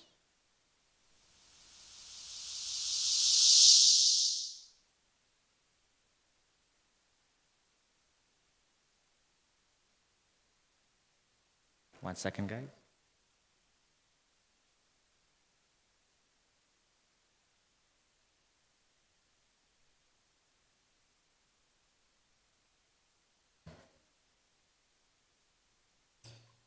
So I think first let's call each participant to the panel. Can we get a warm round of applause for Miss Lisa Ouma? Welcome, Lisa.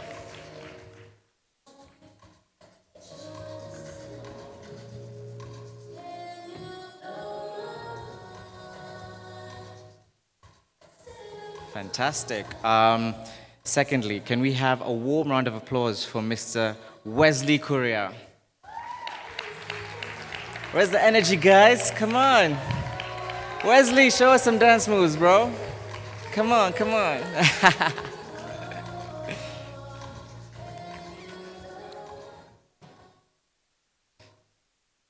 Third we have on stage is Miss Joanne Shirley. Give a warm round of applause for Miss Joanne Shirley.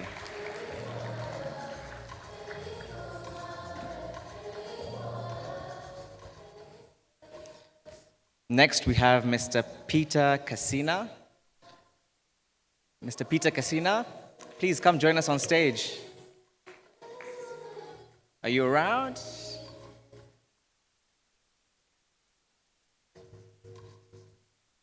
Okay, as we wait for Mr. Peter, Mr. Daniel Kakathimo. Are you with us? Yeah, give a warm round of applause to Mr. Daniel. You got any dance moves, Daniel?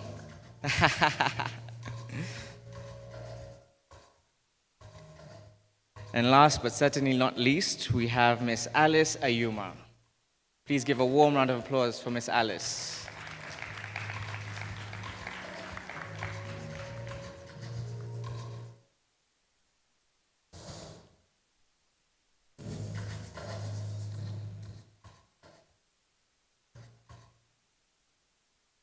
Fantastic. How are you guys feeling?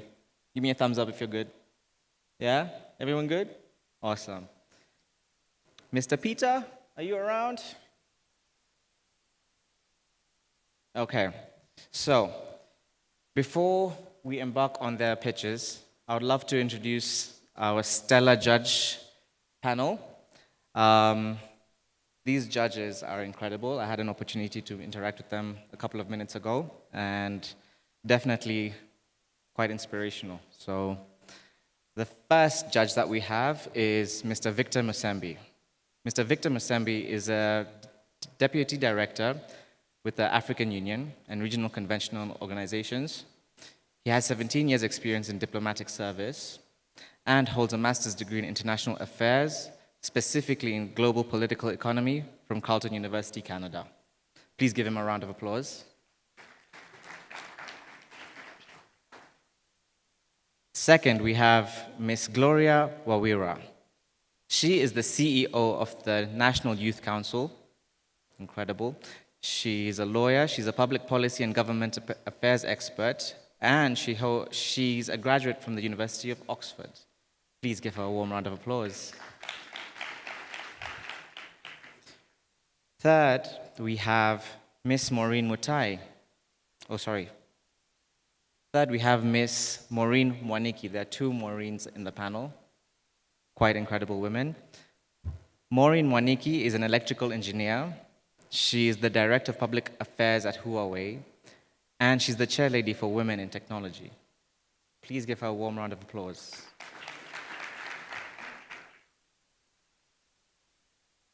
Lastly, we have Ms. Maureen Mutai. She has many hats. I'll try to consolidate it due to time constraints, but basically, she is a senior principal communications officer and focal point on youth and climate change and designate at the Executive Office of the President. She has done a lot of work with the UN in terms of peace and security, and she's also worked with the UN strategy in 2030. Please kindly give her a round of applause. All right, so I think jumping straight into things, we can hear the diplomatic pitches that each participant had to present. Maybe we can start with Miss Alice Oyuma.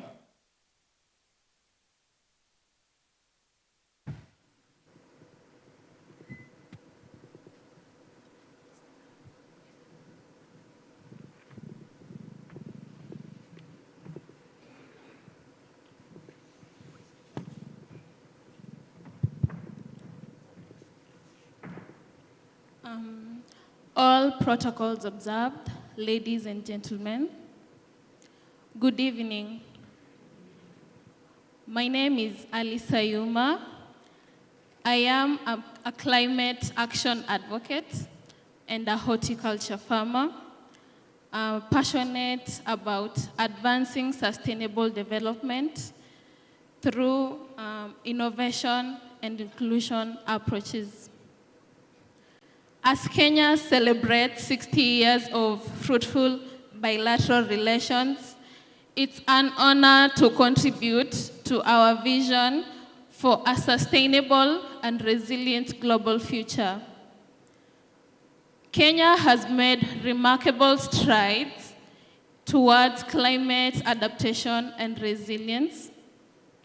However, as the global crisis intensifies, we have to solidify our leadership at the international stage to ensure our sustainability goals are met. Kenya's foreign policy must align with and champion sustainable development in order to remain globally impactful through the following strategies. One, by leveraging our leadership in renewable energy. Did you know Kenya's energy is 90% renewable? Due to this, Kenya has a chance to position itself as a global ambassador of renewable energy, and this can allow Kenya to send out experts in geothermal, wind, and solar energy, and also through collaborative measures we can also create programs that will support other nations to adopt clean energy. Secondly, through promoting sustainable agriculture innovations,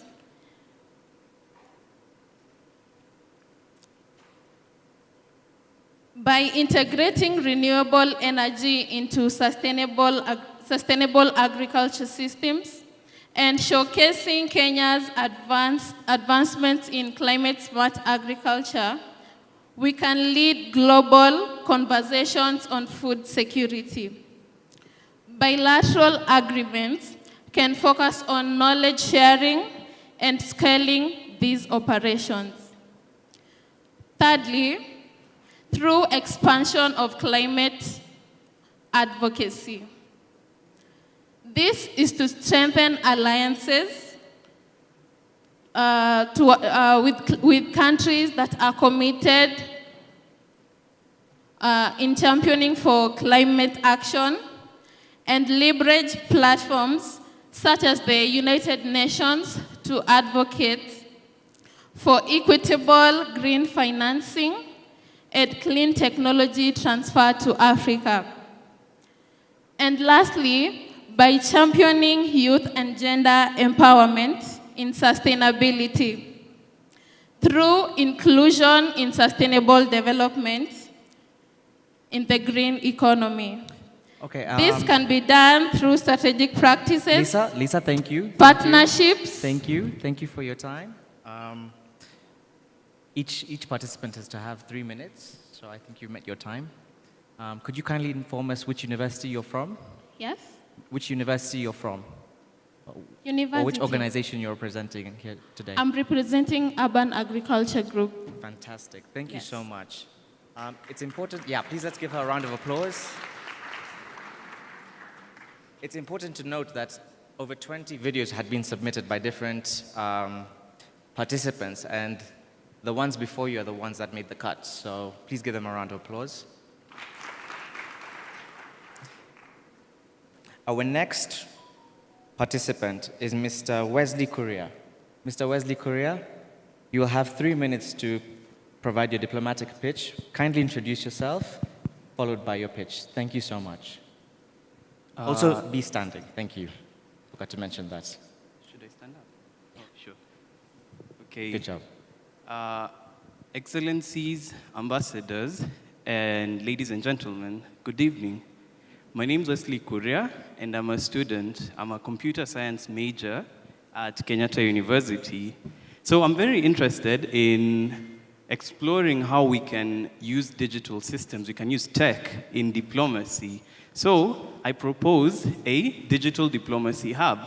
So this hub is an online platform where we, all stakeholders, let's say the East African community is where I was thinking it could base on, could do a couple of things. So the key features would be real-time communication through, let's say, video conferences, which would allow easier communication and less expenses. Because, you know, holding conferences takes a toll on our environment, takes a lot of time, so that's time wasted. This would help us do that. Now, the second feature would be using data learning and AI in helping form more policies and stuff like that. Because I interned at a law firm and I helped form an AI legal research that would help in an AI for legal research. So we did see that this worked well. However, it did have some errors. So we'd have to make frameworks that would make it better. Now, and then the third feature would be forming better a database for all our records, for the records of our treaties, our policies, which will be easily accessible, and when you post and publish them, we would be in the know. So this would work really well in our tech space because Kenya is the regional leader for tech. It's already a tech hub. So we have the hands to be we have the power to modernize the diplomatic space. So yeah, I'm very interested in that, and that was my pitch. Thank you all for listening. Please let's give him a round of applause, guys. Well done. I'm open to any questions if there Maybe are. we can do the questions after. Okay, sure. Let's Thank give some you. time for the other participants. Thank you. So next we have Mr. Peter Cassina. I don't think Peter Cassina is around at the moment, but for purposes of time, let's move forward. Mr. Daniel Macathimo. Am I saying that correctly? Yes, it's Daniel Macathimo. Please give him a round of applause. You have 3 minutes. Let us know where you're from. Kindly stand up. And your time starts now. Yes, Dr. Korir Singwe, PS Zainab Bangura, the Director General UNON. I can see they're in absentia. Excellencies, distinguished guests, ladies and gentlemen, good afternoon. My name is Daniel Bundi Macathimo. I do work for a company known as Biotechnom Africa Limited, which mainly deals with the construction of biodigesters that uses human waste to produce gas. I can see you're a little bit shocked because you've had human waste. That's what I mean. And I'm very proud also to be here today. And I'm very delighted. So mine was to talk about sustainable development. And we do have, as a company, we are solving around 4 SDGs, Sustainable Development Goals, one which is affordable and clean energy. By this, what do I mean? Affordable and clean energy, this is what happens. When, as a company, when you're building biodigesters that uses human waste as a main composition to produce gas, it's cheap, it's efficient, and it's also very affordable. I'll give you a practical example. This is what we use at our home.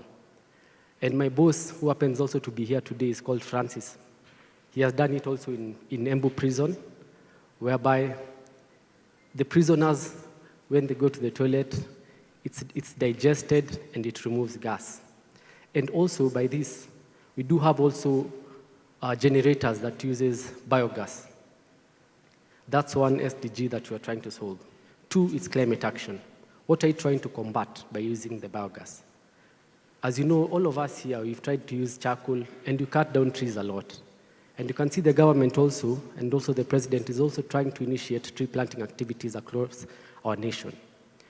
By using of biogas, we won't be able also to cut down trees because we have the waste, which we will also use to produce gas. And the end product of this waste, when it's digested, it's used as manure in our farms. We have industry, innovation, and infrastructure. I just wish the PS will be here, but I'll just give the practical example to the Ministry of Foreign Affairs and the diaspora. I think this innovation should also take place in institutions such as universities, public primary schools, and also slums. Because you can see a lot of money is wasted buying of wood. The government is also trying to combat cutting of wood, cutting down of trees, but we do have a solution here. 4 is zero hunger. As a company, this is what we do. When you come and construct biodigesters at your home, or if it's an institution, we do carry out tree planting initiatives. When you do this, we call the community and we hand out tree seedlings and you are able also to plant. Time. Thank you very much, and I'm very grateful. Thank you. Well done. Let's give him a round of applause, guys. Next, we have Ms. Joanne Shirley. Joanne Shirley, please rise, introduce yourself, your organization, and give us your diplomatic pitch. You have 3 minutes. Go. All protocols observed. Good evening, everyone. So my name is Princess Joanne Shirley. I am a second-year student at Strathmore University, and I currently major in law. So for today, I'll be discussing on the Sustainable Development Goal of zero hunger. We find that hunger is a problem that is mostly curbing different parts of Kenya at the moment. So what strategies can we bring out to bring out zero hunger, basically? The first thing will be climate-resilient agriculture. We cannot ignore the nexus that exists between climate and food production. in Kenya, for example, we experience 2 seasons, like in the climate, and you find that most farmers lean to farming mostly during the rainy season, and then during the dry seasons, we find that nothing ever really happens mostly. So we could try advocate for climate-resilient crops or drought-resilient crops. We could advocate for agroforestry also. The second thing will be innovation, technology to curb zero hunger. This is all about, as my colleague will talk about, technological impact rather. Having technology that improves the knowledge, such as, for example, improves the knowledge of agroecology, which is all about the knowledge of soil health. Not only investing in technology that helps farmers know which soil is good to plant this, which soil is not good to plant this. That's something that can help curb zero hunger as well. And finally, we'll have the blue economy. The blue economy is all about our marine species. We find that Kenya is bordering both Lake Victoria and the Indian Ocean. But then the fishing production is, for me, from what I see, is one of the very untapped methods of food production. For example, I recently learned in school that Kenya, in 12 nautical miles, we have sovereign power over the ocean, 12 nautical miles. And in 200 nautical miles, we have exclusive economic zone over the same. That means 212 nautical miles where we could use for fisheries, for marine biodiversity, for marine technology, all of that in an effort to curb zero hunger.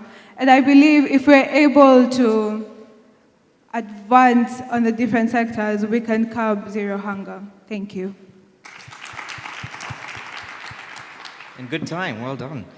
Give another round of applause, guys. Last but not least, we have Miss Alice Ayuma. Miss Lisa, sorry about that. You have 3 minutes, kindly introduce yourself and give us your diplomatic pitch. Sure.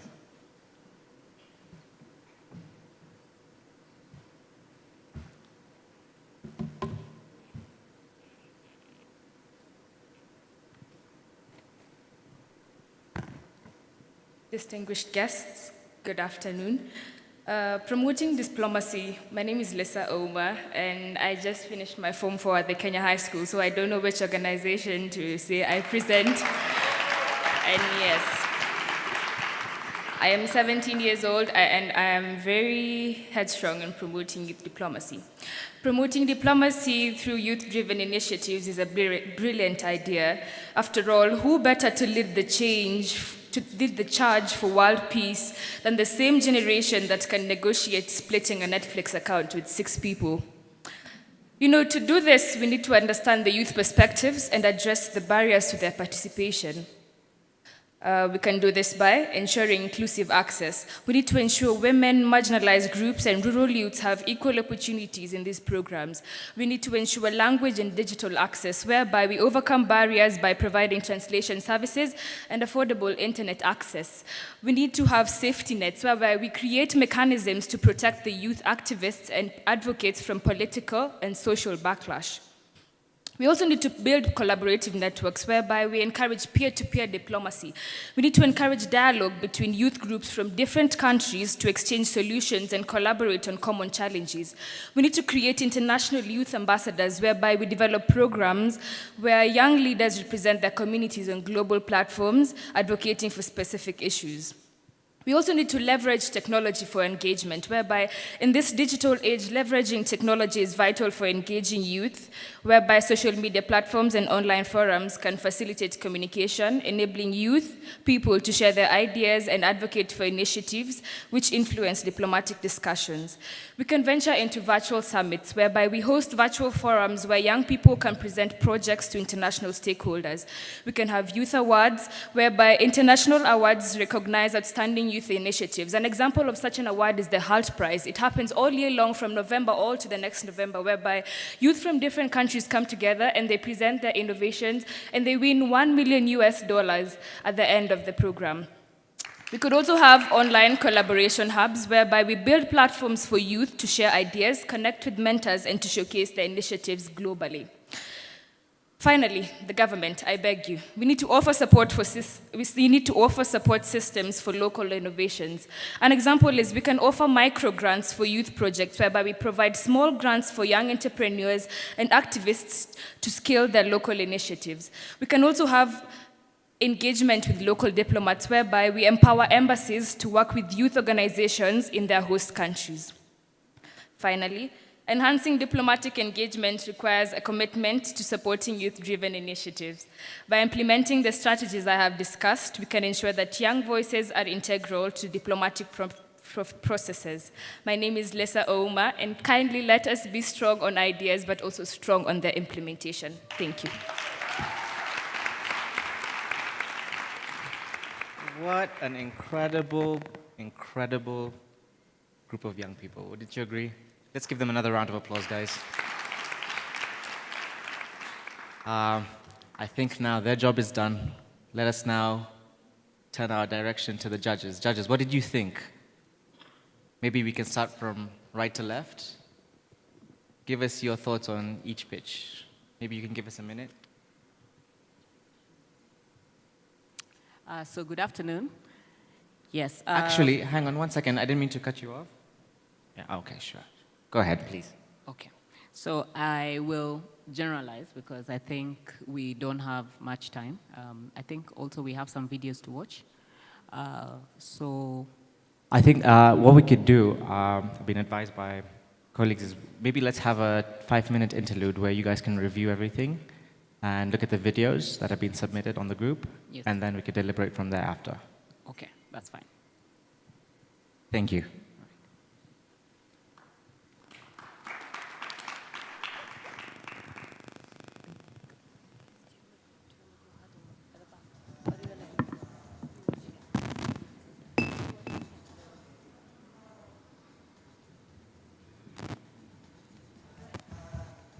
All right, now that we have quite an official crowd here, and because most of you are not willing to set it, or we're gonna engage your minds with questions, diplomatic questions. We have a few tokens for you here as well, so make sure you're as engaged as possible. Of course, the question will go to the first person to raise their hands. You have 10 seconds to raise your hands before you answer the question. So the first question will be, list the 8 foreign policy pillars of diplomacy. We have a hand. Yes, the 8 foreign pillars of diplomacy. We have a new foreign policy document that is and it is working, it's going on. We're working on it. As diplomats, we need to be aware. The previous one had 5 pillars only, and now we have 8 pillars, and I see there's a hand here that's very, very fast to answer the question. So you give us the full. If it's one pillar, you mention everything about it, not a short statement. Thank you. Thank you very much. Ladies and gentlemen, I am here to give my feedback. So the first one is peace and security. The peace and security diplomacy that focuses on Kenya's identity on peace and security. We know that Kenya has an identity in peace diplomacy, and it's very substantial. The second one is economic and commercial diplomacy that focuses on economic aspects, on where the nation of Kenya stands as an economic pedestal of development. There's social cultural diplomacy that... Okay, thank you. Thank you very much. I'll just mention them in a list. So the first one is peace and security diplomacy. Then there is economic and commercial diplomacy, followed by social economic diplomacy, then diaspora diplomacy. Then there's the digital diplomacy that is actually new. There is environment and climatic diplomacy. Then the last one is global governance and multilateral diplomacy. Thank you. All right, round of applause for him, please. Thank you. Here is your gift. So we are going to be asking more questions as we go on with the session. So make sure you're very fast, you're quick to answer. We have some tokens for everyone who answers a question. So thank you very much. What's your name? My name is Andrew Ndeda. Thank you. Thank you, Andrew. Thank you. All right, so we are going to have our next panel moderated by David Gatubu. David is currently a Foreign Service Officer in the State Department for Foreign Affairs. He is a desk officer in the EAC. Davis has previously served in the Economic Affairs and Commercial Diplomacy Department. He hosts international conferences and events department, and he is in the Public Communications Unit in the Ministry for over a span of 4 years. David holds a degree in communications from Daystar University as well. I've been waiting to see him walk to the floor. David? All right, round of applause, ladies and gentlemen, as he walks to the stage.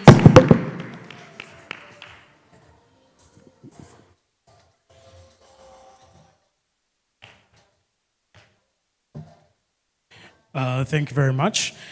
She also failed to mention that I have a master's degree.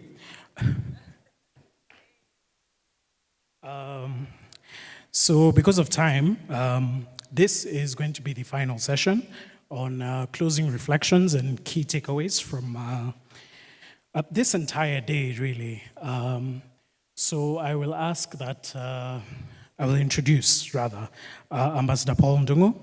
He is the Acting Director General, Foreign Service Academy, and a career diplomat with over 30 years of experience.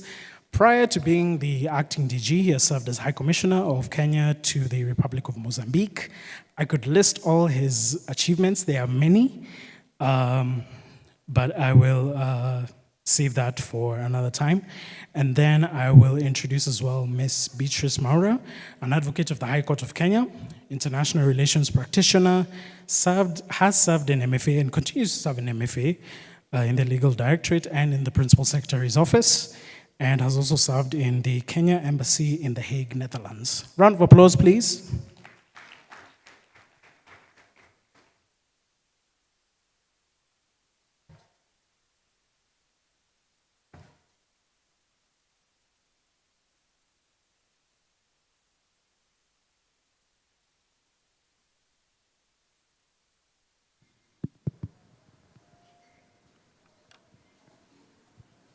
All right. Okay. So I will ask my first question to Ambassador Ndungu. What key skills or values do you think the younger generation must develop to excel in diplomacy? Key skills and values. Key skills. What key skills or values do you think the younger generation must develop to excel in diplomacy in today's current environment? Thank you very much. And good evening, PS. Good evening, everyone. Now, there are a number of foundational skills that one must possess in order to make a good diplomat. The first skill that we find very, very useful in the area of diplomacy is communication. Now, communication is both verbal and written. If one has good communication skills, they're definitely in a better position to be able to develop mutual understanding. They're able to negotiate better. They're able to communicate better their policy priorities and to bring consensus in a given environment. Another very